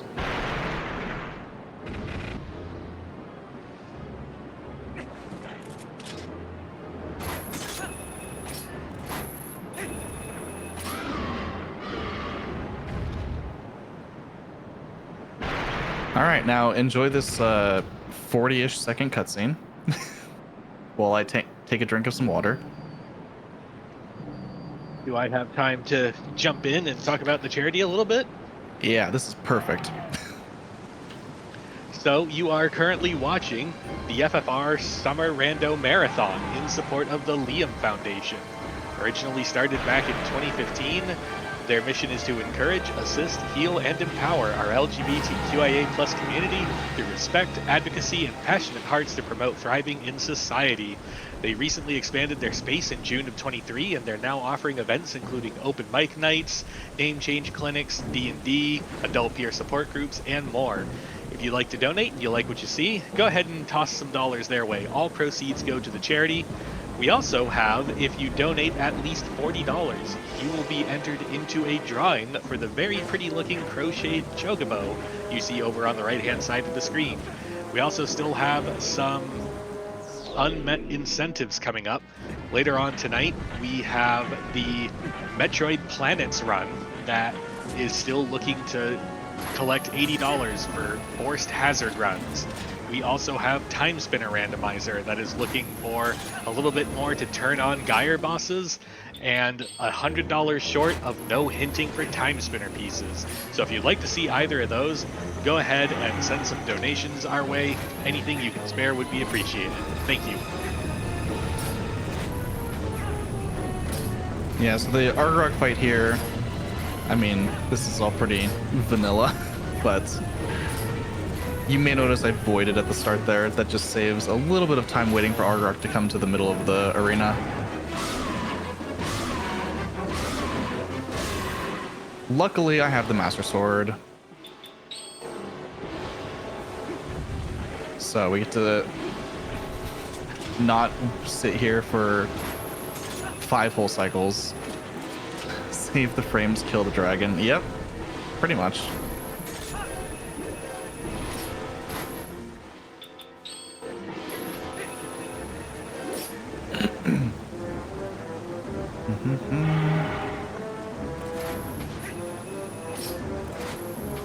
It was a little bit more tedious to switch to magic armor than it is to equip iron boots. But I'm doing what we can.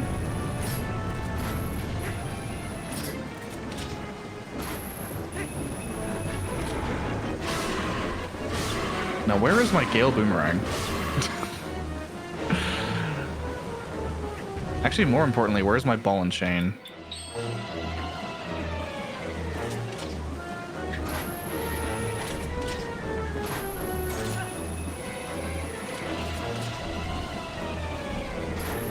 I actually have not found my path to Blizzard Hands.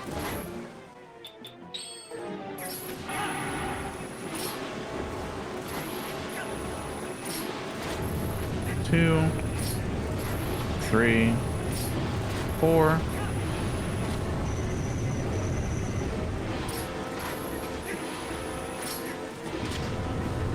Ah, too slow.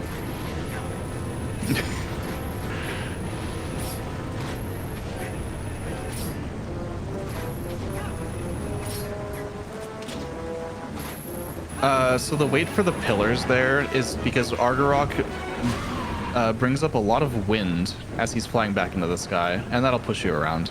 That's really all it is.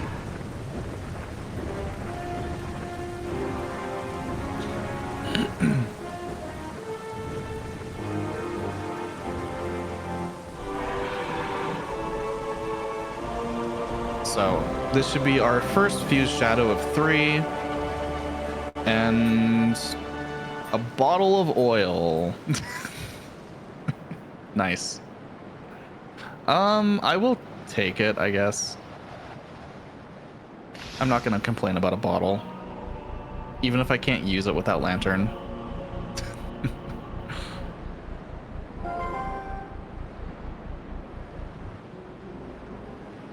Lantern is technically in logic before I go to the desert, so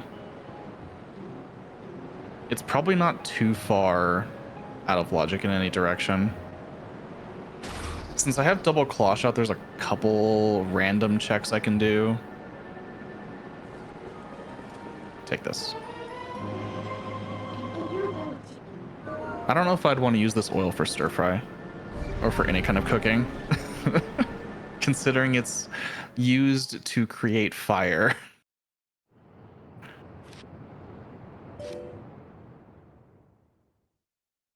What else do I have? I would like to go out of my way and find the hint for Path to Blizzetta, but I don't necessarily need it.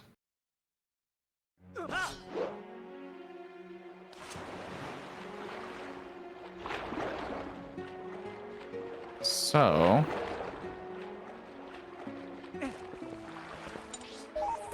there is a double clawshot chest in Kakariko Gorge.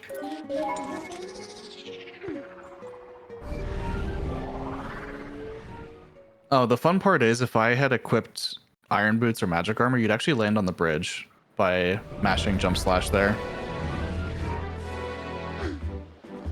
It would be technically even faster.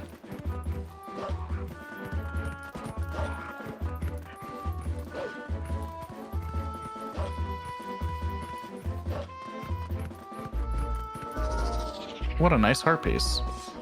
This guy is in my way.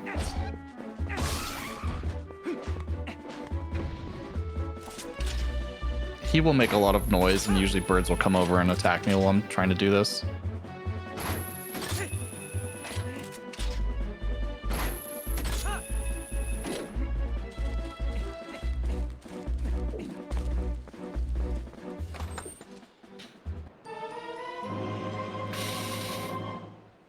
All right, game.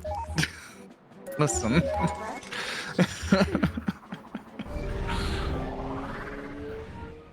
I do need this, but right now it doesn't. Right now it opens 5 checks.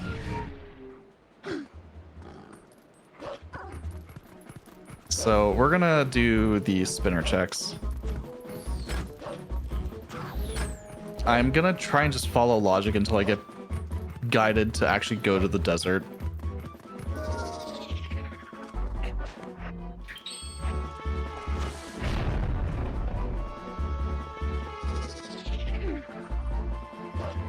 I should have turned on the fast spinner setting. I just didn't think about it. There is a randomizer setting that makes the spinner move significantly faster, and it's very funny. But I used the race setting string when I rolled the seed. And races do not allow fast spinner.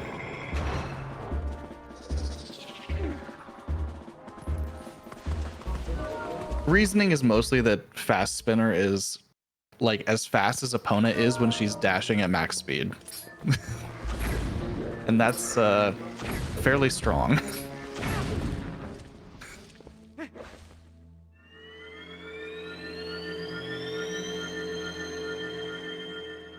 I went to this location first because there are 3 chests in this grotto.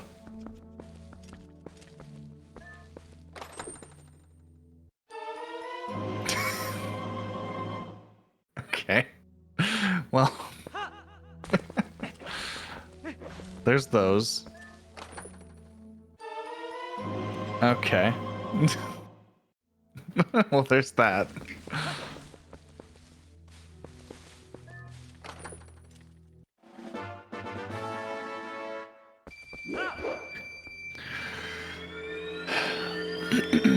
So double claw shot for spinner got me quite a bit.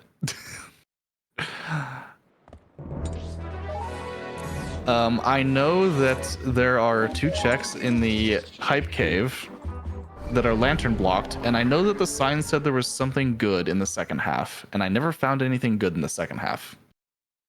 So let's go back into hype cave real quick. That something good at this point is either ball and chain, Dominion Rod, or Gale Boomerang, or a Bomb Bag. So 3 out of 5 items are actually good.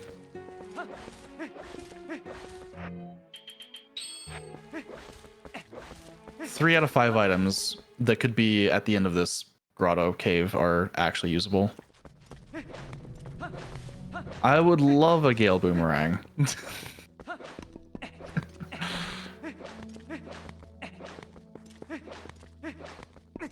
It would be so hype to be able to do long jump attacks. Oh my god. Although since I've already beaten City in the Sky, it's not like as hype. But I do need it for Forest Temple.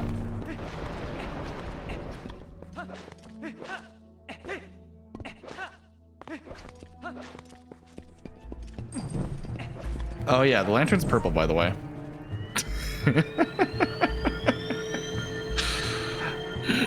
I forgot about that.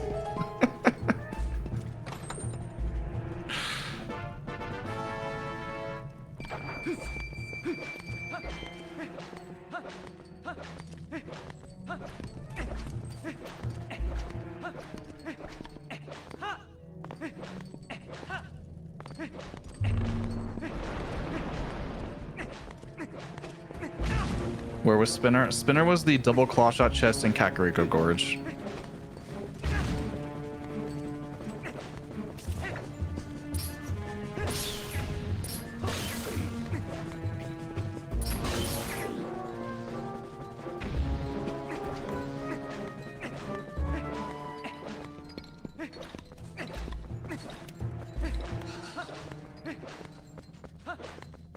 Yeah, I guess when it's actually lit, it looks more like a pinkish or magenta color.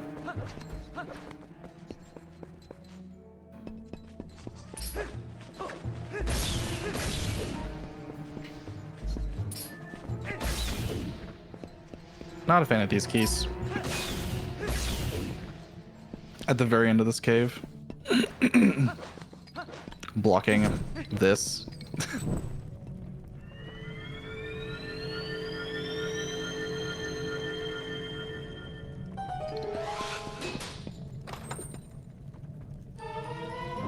Ah, no, my something good was just a bomb bag. Sad. Oh well.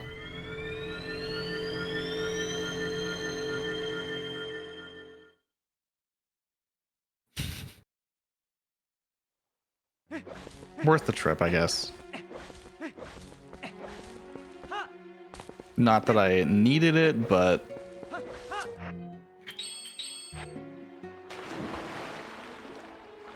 having extra bombs is never like a bad thing.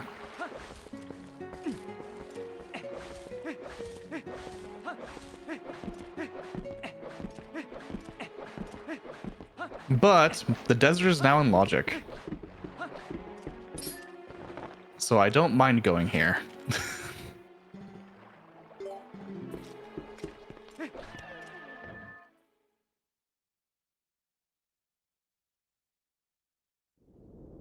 Oh, I actually had a hint that Spinner was on the path to Ball and Chain, but that could also just mean this.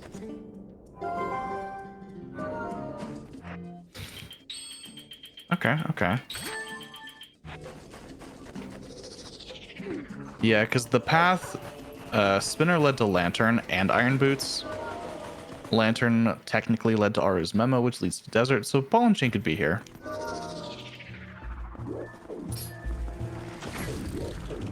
We're just gonna do what we do with spiders.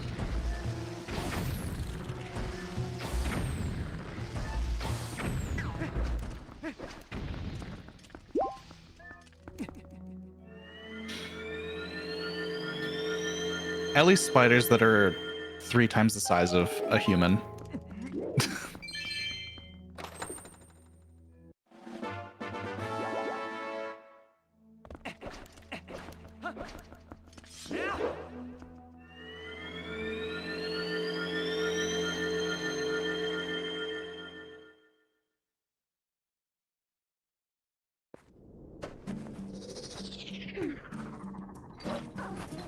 You may notice that I made it nighttime, also in the desert. The plan is that once I get to the second half of the desert, it'll be pretty far into night. Which will mean that the Boblins ideally are asleep, assuming I didn't do it too late.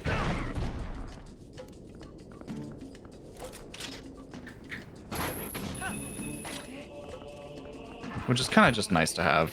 The Bulblin's asleep, so you can just steal a boar down there.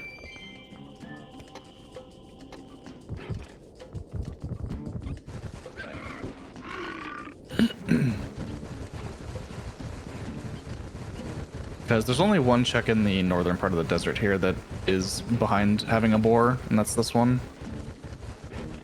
It ends up being faster just to run around as wolf.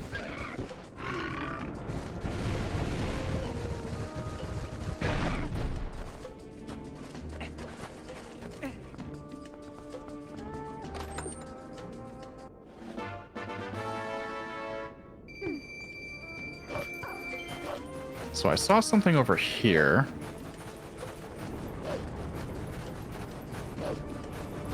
Okay. Well, that's the bedroom key. The key to Yetta's bedroom, which we're going to be using whenever I go up to Snow Peak.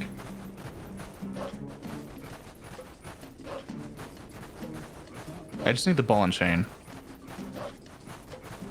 And I can do all of that.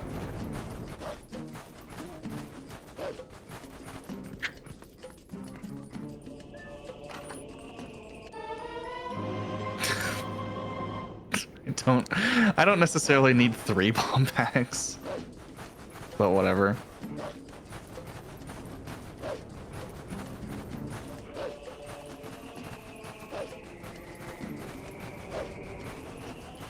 Every one of the bomb bags holds 60 bombs because we start with the giant bomb bag upgrade. So I can currently hold 180 bombs.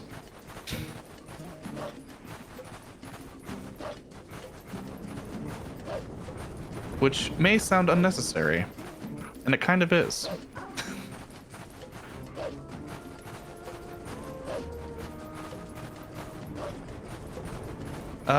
I think I can make this P-hat cycle.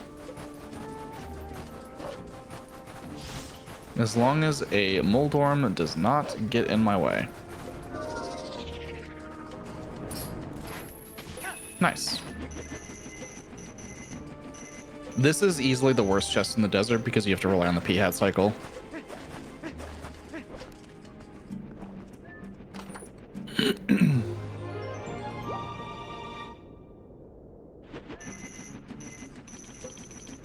And then there is one grotto check over there, and then there's the Bulblin camp here. And that is the desert, which I have not yet found anything in. Although I know that there's a Dominion Rod over in that grotto.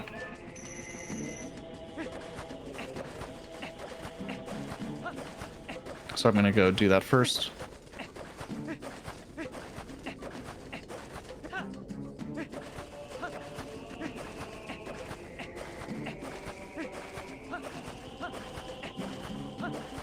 I did find a key. That is true. Notably, the boss keys are not actually hinted at outside of their own dungeons.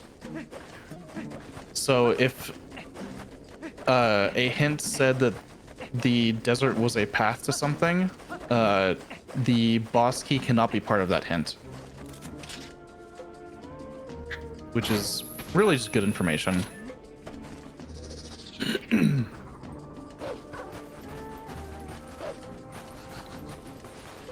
But every dungeon with boss key sanity enabled will tell you generally where to find said boss key.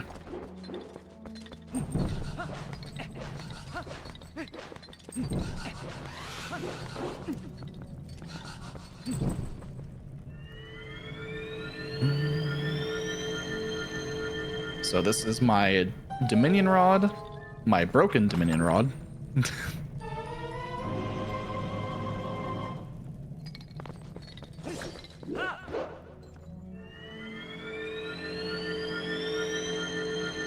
Because in vanilla you get the Dominion Rod in Temple of Time, but after taking it out of Temple of Time it needs to be repaired.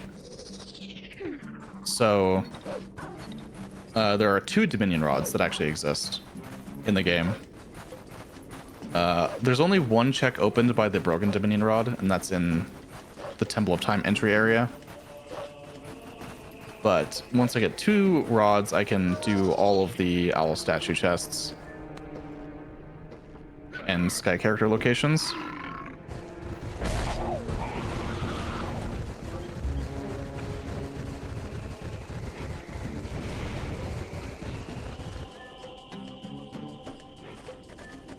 Do.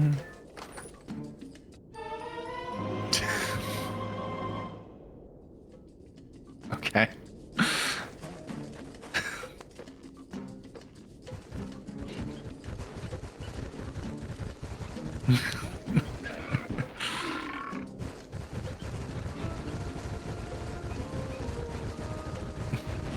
It has to be burning potassium. That's probably fine.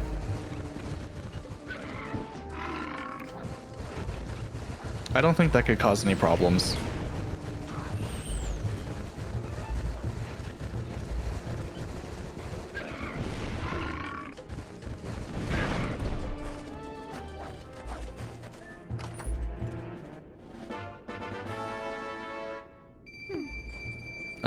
Notably there is a owl statue in the desert, which I'm...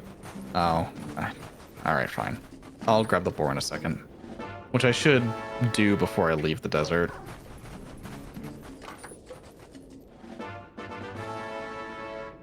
How many heart pieces will I find?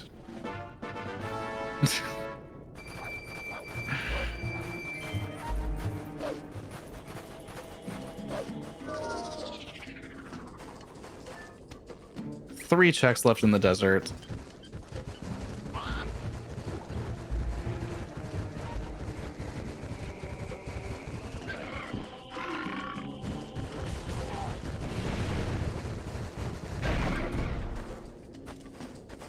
Burning a lot of fuel.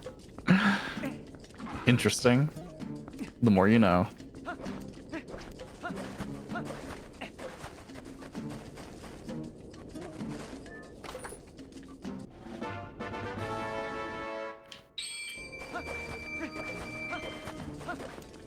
Alright, I guess let's go back and do this. Since the only things that I've found in this desert are Dominion Rod?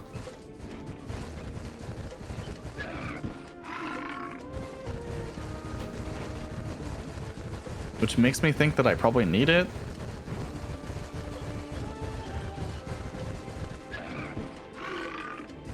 Uncomfortably narrow.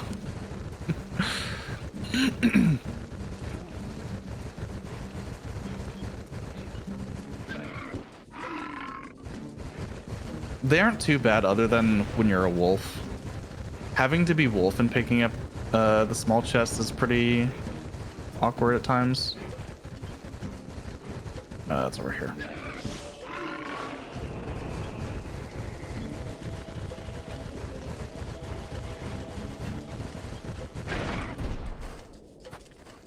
And just because wolf's turn radius is not particularly great.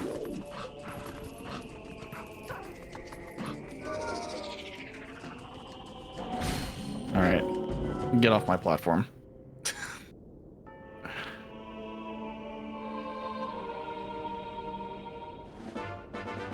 Wow.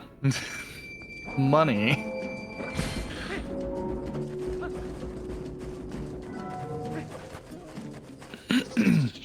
So, normally you would place the owl statue in many places for this puzzle, but Wolf can make the jumps for those two. Ow. And? Okay.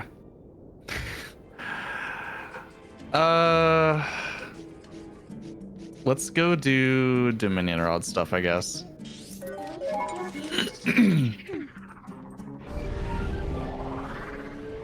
Vanilla?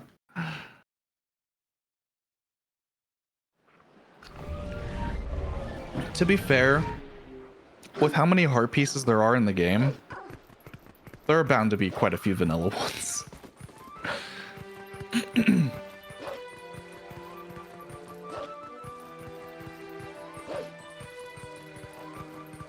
Where there is no vanilla.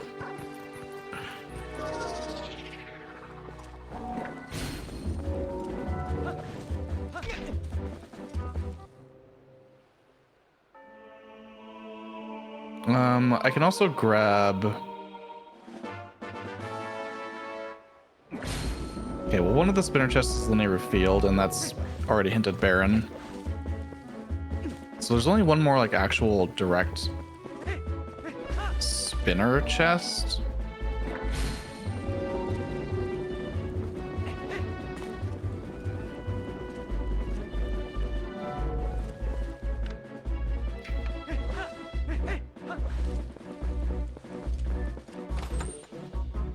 Please? Okay.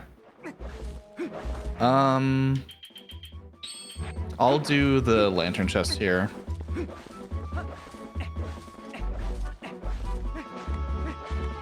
Heard you needed bombs. I'm only at about like half capacity. A little less actually.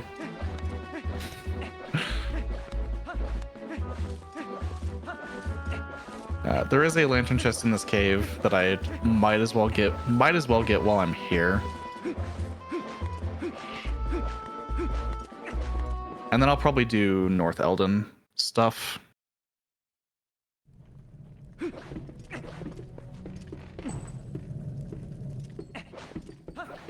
When you pick up a bomb bag, it only comes with 30.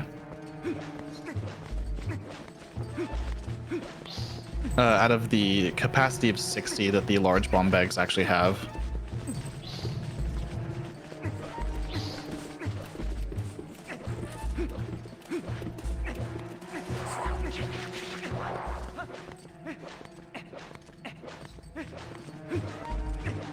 Admittedly, bombs aren't particularly useful in this rando,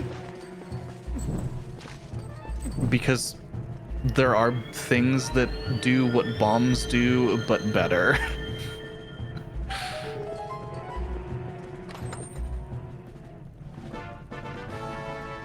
Namely, the item I don't have, the ball and chain.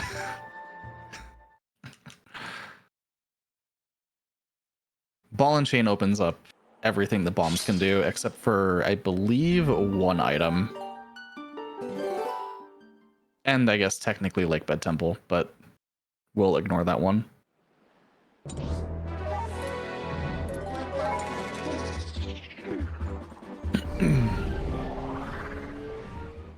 39. That's a weird number.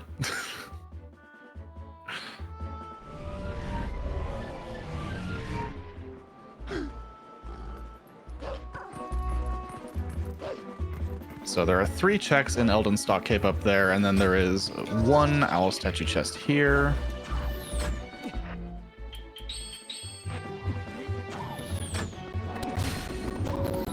Or not really chest, but sky.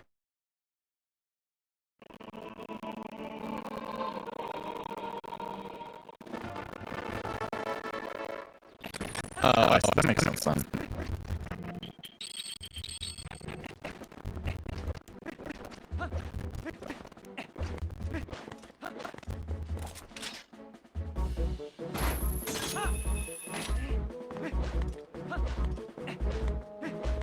So there is a big key up here. I don't need it. I have all my big keys.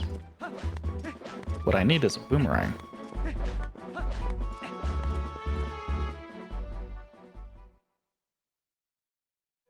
Yeah.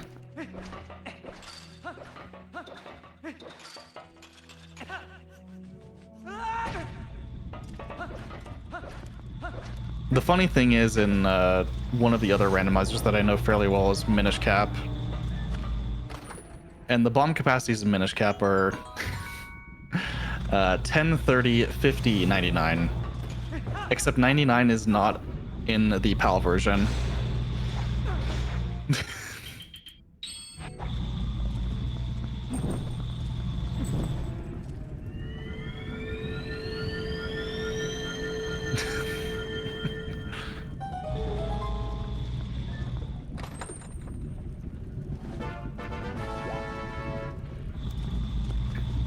Yeah, 10 is the lowest, to upgrade to 30, and then upgrades to 50. And then in the US and Japanese releases, they added a 99 also.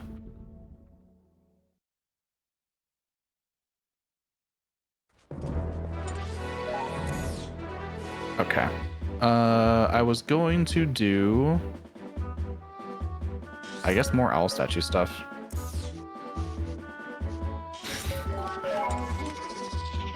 There's a single spinner chest in Sacred Grove next to a kind of close to a lantern chest. So those are tempting to get out of the way soon-ish. I would rather have had Boomerang for that chest. Oh, wait a second. I'll do this first.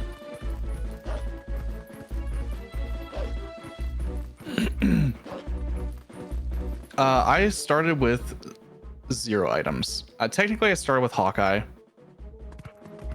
but that's pretty much it. The sword progression is Wooden Sword, Ordon Sword, Master Sword, Light Sword. But the Light Sword is useless. Oh, hi, Epona.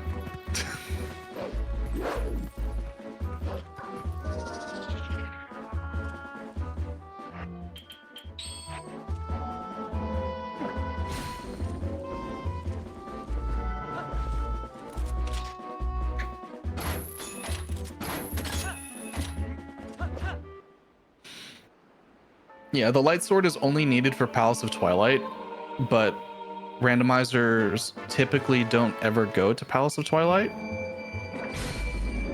unless you're playing settings that require you to do basically everything. Because I don't think most people really want to do Palace of Twilight, admittedly. All right, my gut feeling actually says Sacred Grove.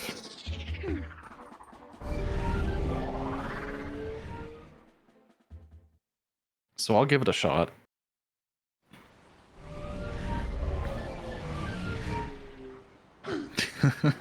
Carrying balls from hands. Yep. The randomizer does make it a little bit better. With the new currently dev build, the checks on the east side are open from the beginning, so you don't need to do the west side before the east side anymore.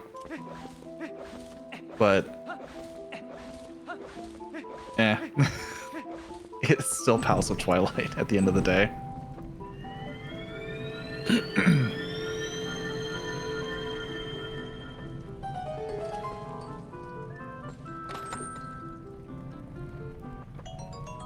$10.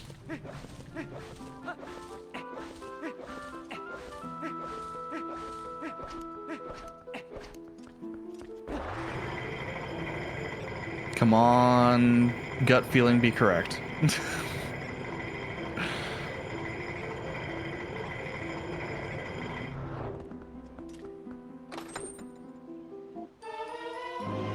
I don't need Arbiter Grants.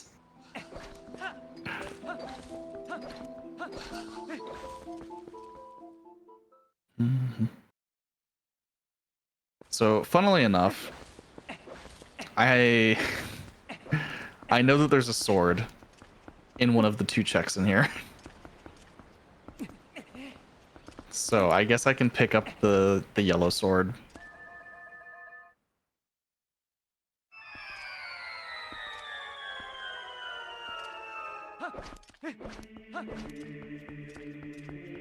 Oh, it's a rupee.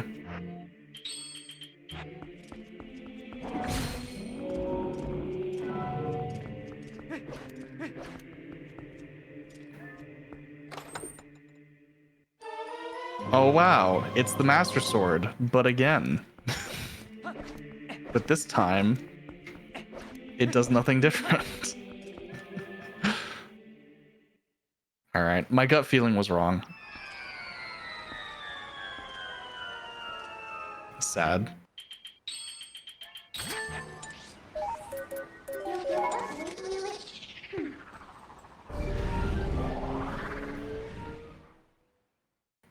There are lantern checks also.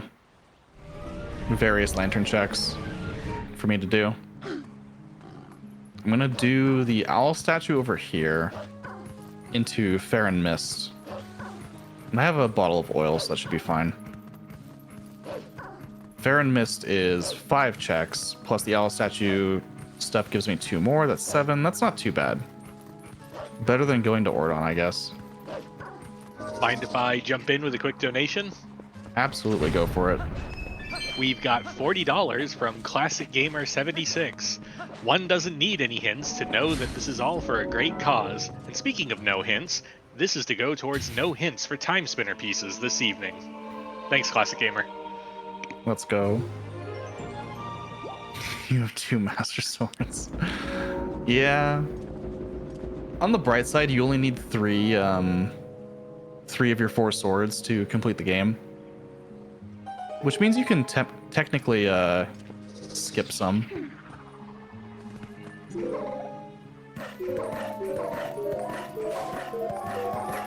And with sword hints, that makes it pretty comfortable.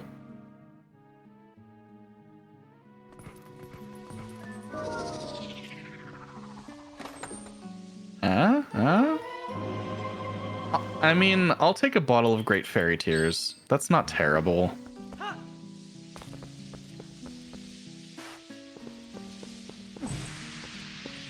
Let's go down here first.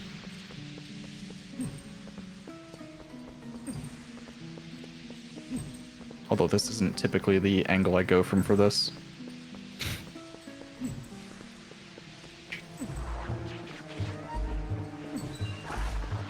And I'll need to refill my lantern. Or you need all 4 swords.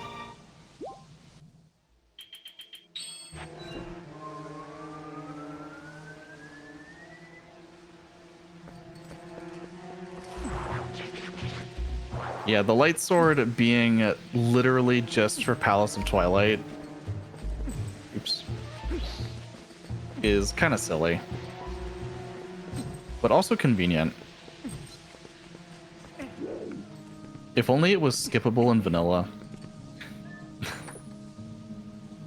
But there's no way to even get to Ganon without killing Xant.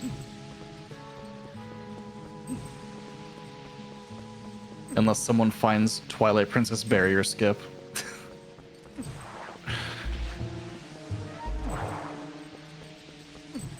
Which would be cool, but does not look super promising right now.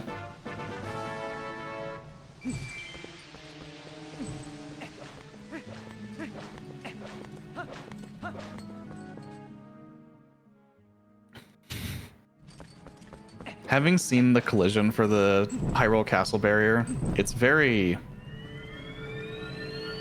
put together. If I recall, the collision does actually match the visual look of it being a giant pyramid all the way up to the very tip. Hey! Here's my ball and chain.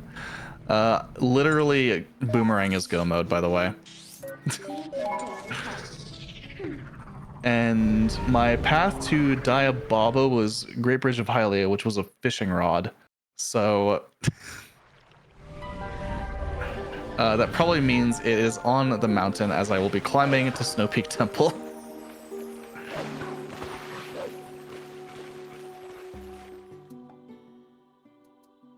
So this should be effectively go mode.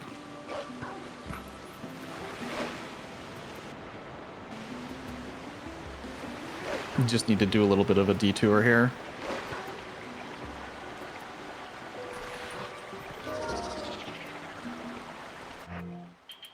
Because I do need the fish.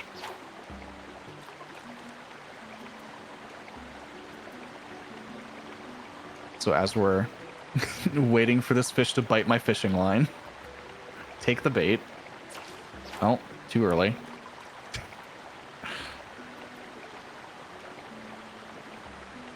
The reek fish are picky.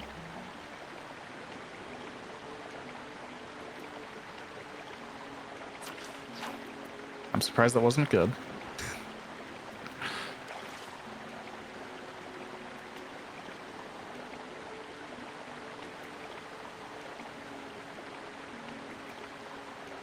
I mean, technically I could skip this by cheating.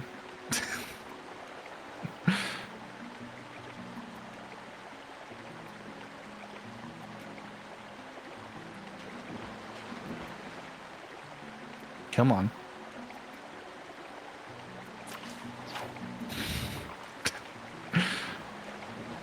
But the trick to do so is frame perfect. And I'm not particularly good at map glitch.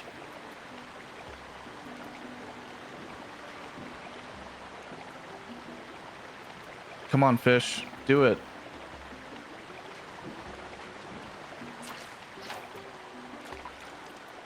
I was a little late on that one. Lure line's not purple.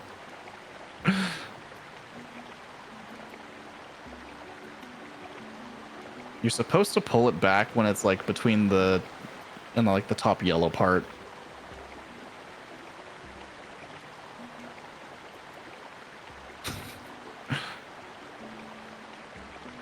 These reek fish.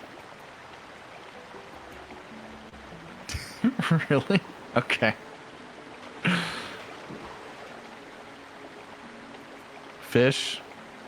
Fish. Are you gonna bite the line, effort?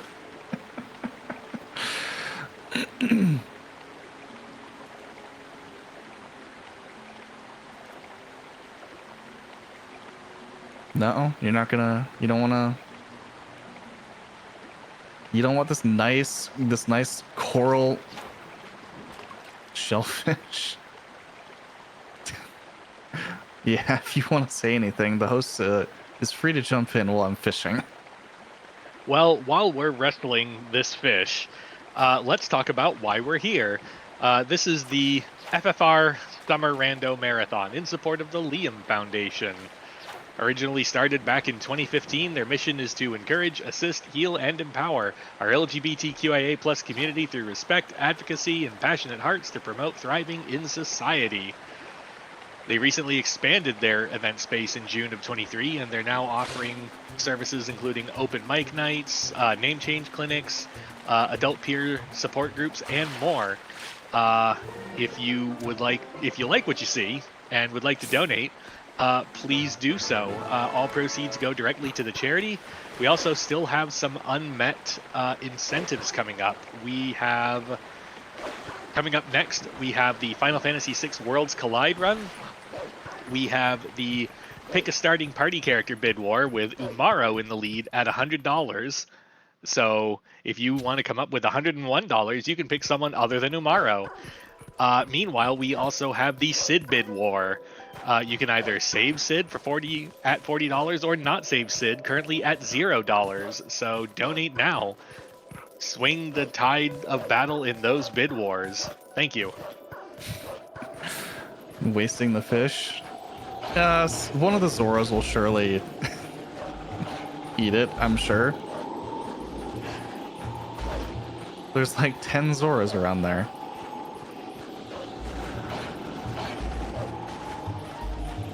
So somewhere on this mountain is also my Gale Boomerang, I'm pretty sure. They are fish. There's fish. The fish eat fish.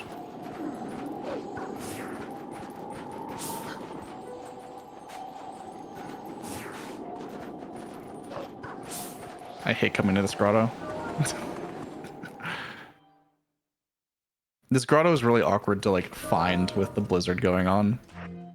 It's also a freezered grotto.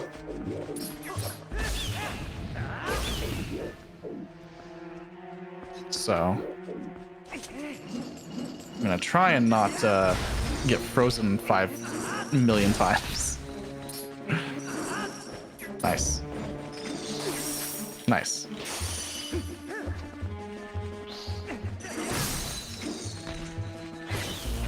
Goodbye, Keese.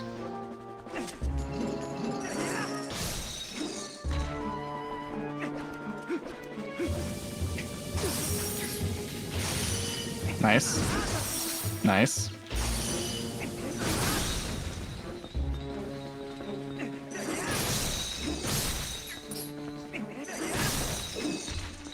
3 out of a million.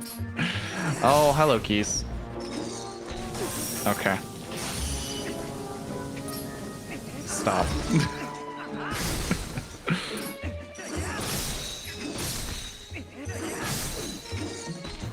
All right. Is this my Kale Boomerang? Nope.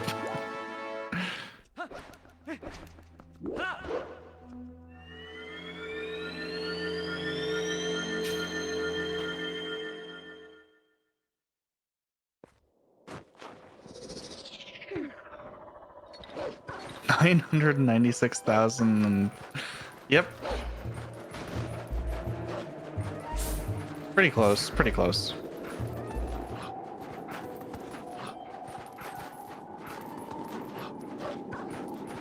So there is one more chest on the mountain. I need to go further around. And it's a lantern chest.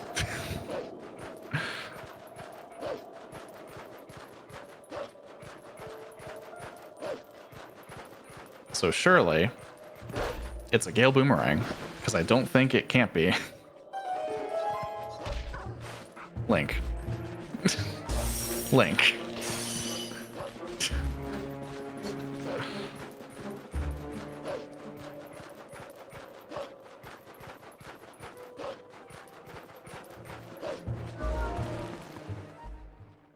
Do those freezes count? Sure, why not?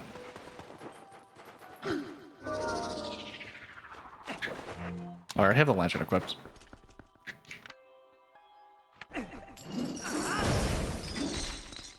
Oh, I didn't break this one. Ow.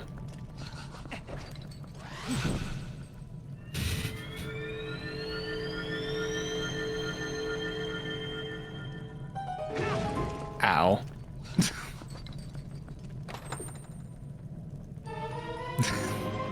Wow. Actually for real go mode. That's crazy. Who could have possibly seen this coming?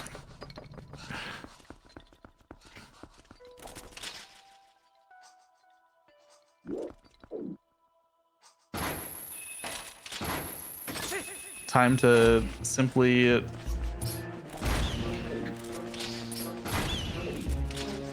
beat Snow Peak Ruins and Forest Temple. The irony of dipping Forest Temple as early as I did, and it's gonna be the last dungeon I clear.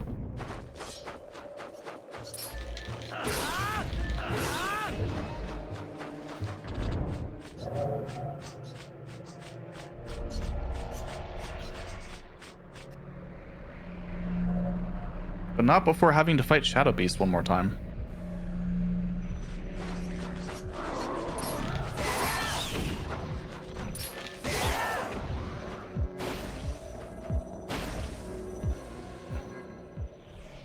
I guess you can see the sword, the Master Sword glowing there.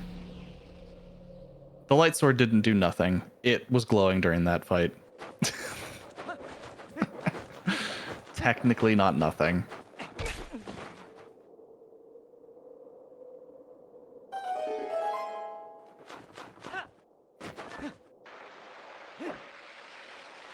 Light Sword actually had a visual effect.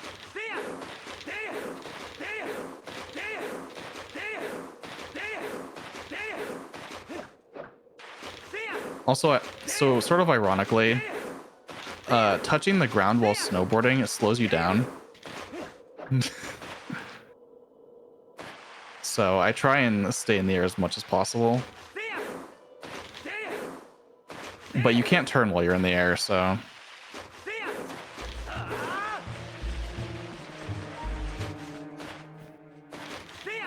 That's drag. Technically, yes.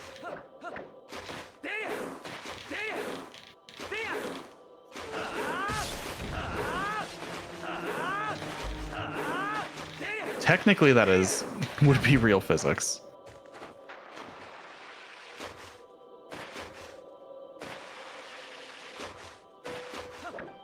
But the fact that it's in a Zelda game.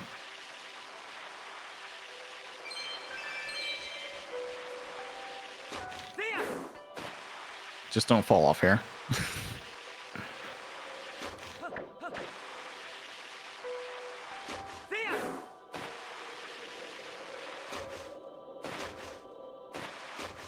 Ceiling slope pushes you in a convenient direction. Amazing.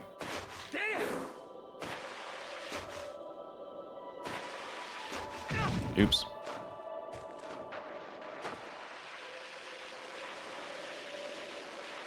So I will be doing definitely not glitches in Snow Peak Ruins. These are definitely intended mechanics,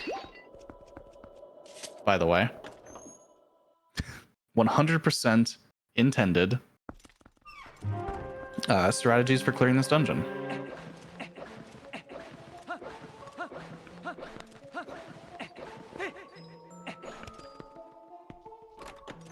Love intended mechanics.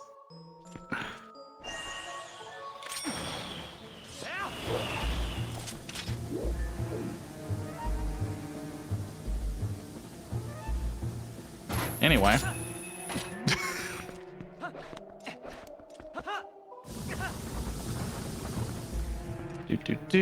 Don't mind me. Just going over here.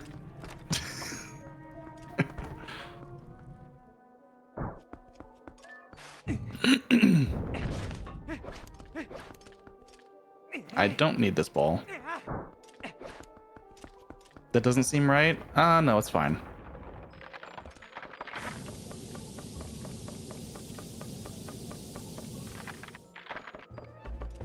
Hi, Freezered. Nice to meet you too.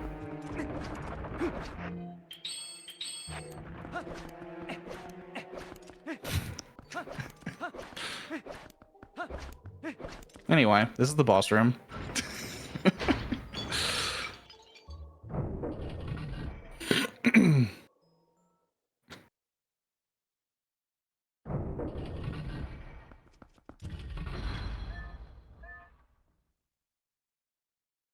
I actually like Blizzetta, but it's a pretty auto-scroller fight.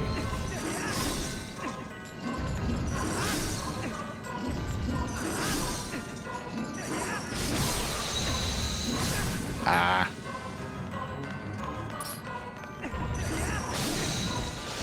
Nice.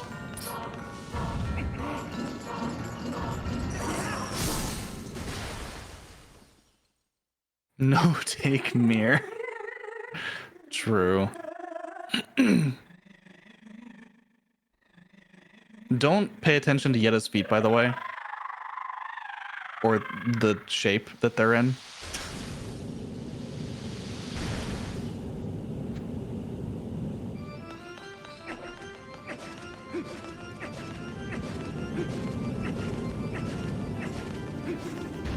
Two, three, 4, 5, 6, 7, 8, 9, 10.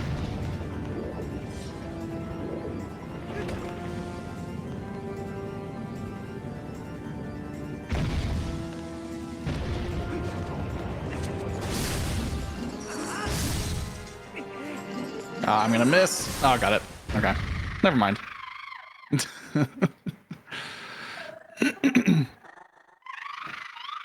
What puppet cannon phase 2 is this?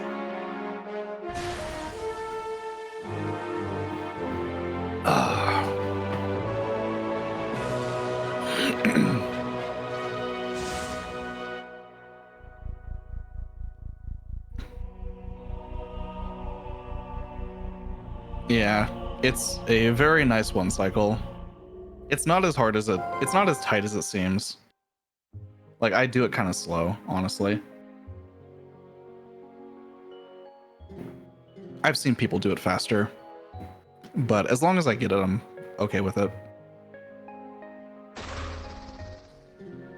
This cutscene is still very long, but we get to see what is in Yetta's heart this whole time.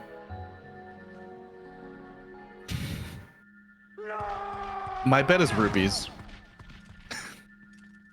Perhaps an orange rupee will come out of Yetta.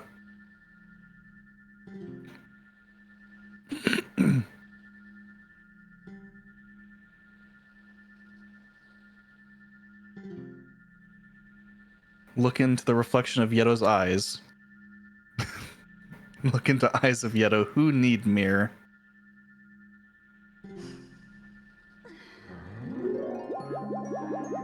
all of the hearts.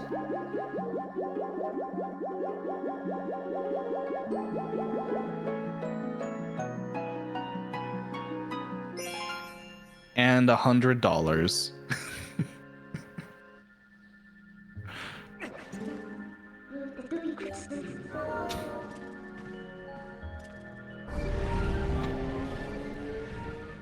Love is only worth $100. No. Alright, we still need to beat Diababa.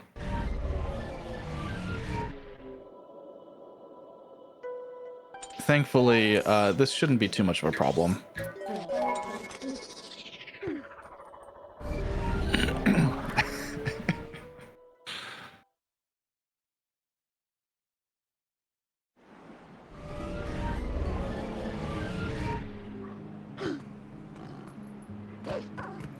If I had picked up Uku earlier, technically I could have just Uku'd back, but was not intending to beat every dungeon in one shot, except for Forest Temple.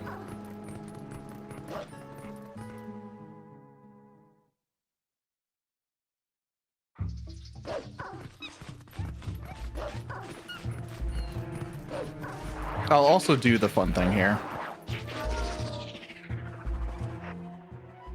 This is fine.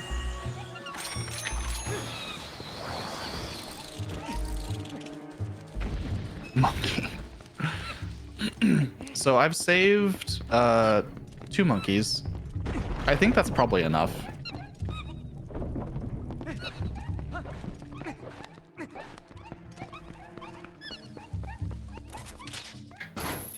Oh.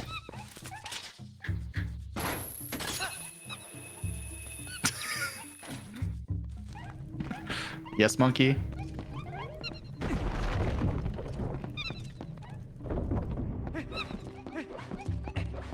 They don't really like you claw-shotting around them.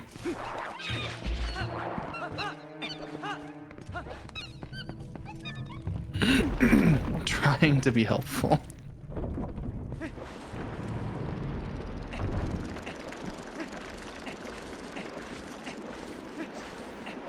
Definitely doing her best.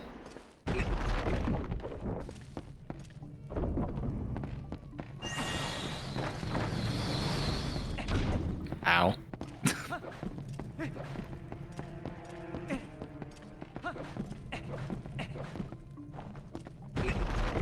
Actually working in earlier dungeons. Anyway. There's some monkeys over here. Oh, okay. I went a little late. A little early, actually. That's fine. I have so many hearts, I can technically go a different way, but this way is cooler. Ah, if I don't miss.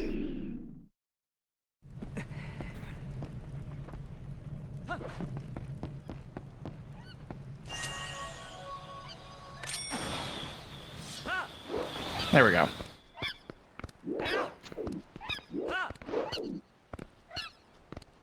First try. First try.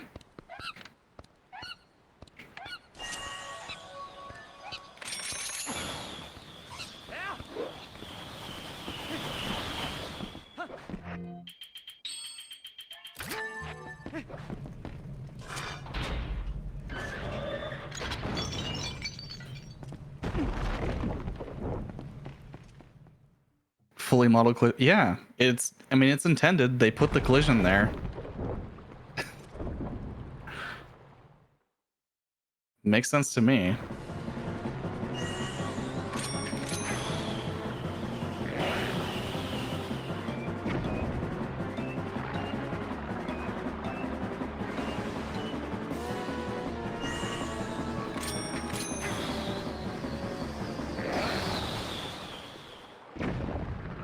So we're gonna do a fun little strat here called Ookless, where we defeat Diababa before Ook ever shows up. Turns out in Rando it's not actually that hard.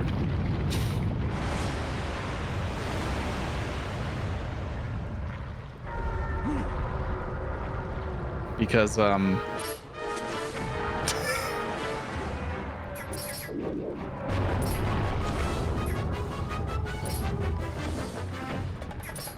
No. No. No.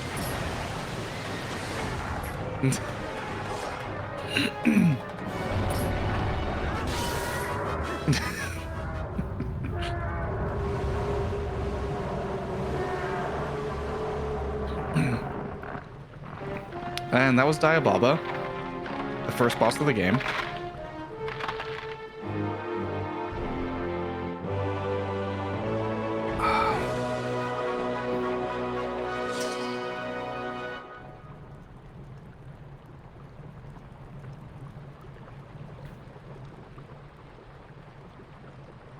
And now that we've defeated the first boss, we can go to Hyrule Castle.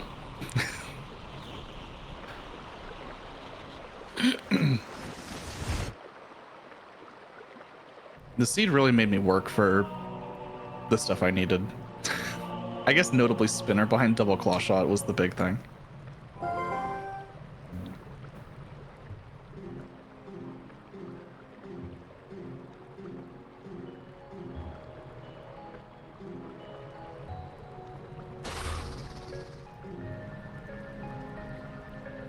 Because my first instinct with double claw shot was not go do the one overworld check behind double claw shot. We will definitely be finishing in the next like 10 to 15 minutes.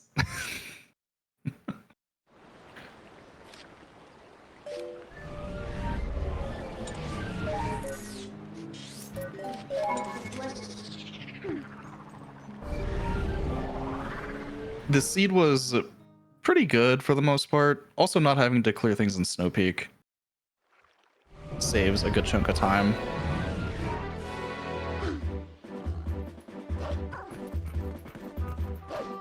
These are very similar to these settings that are currently being raced every week.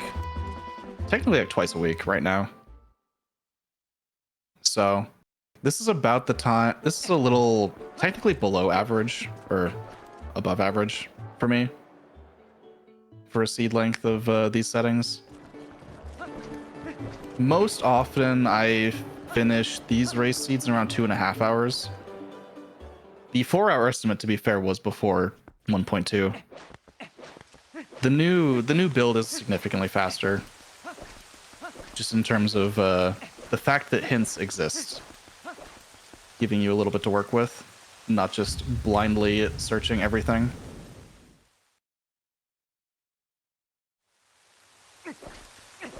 So, I would highly recommend joining the Rando Discord.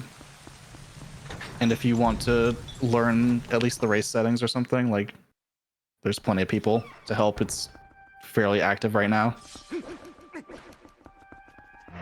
And it is a good time.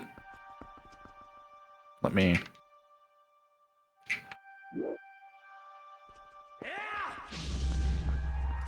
just, ignore that real quick.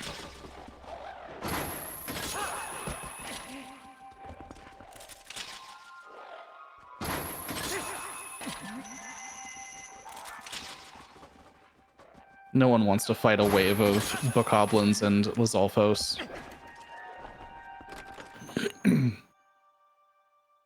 Although we do have to fight a Dark Knight.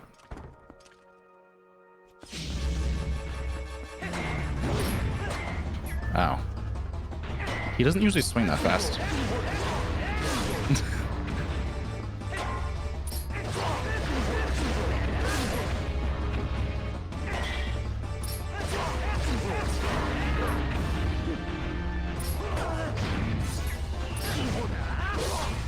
Doot, doot, doot, doot, doot.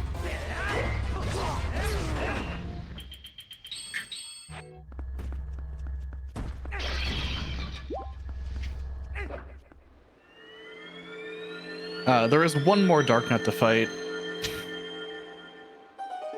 right before Ganon.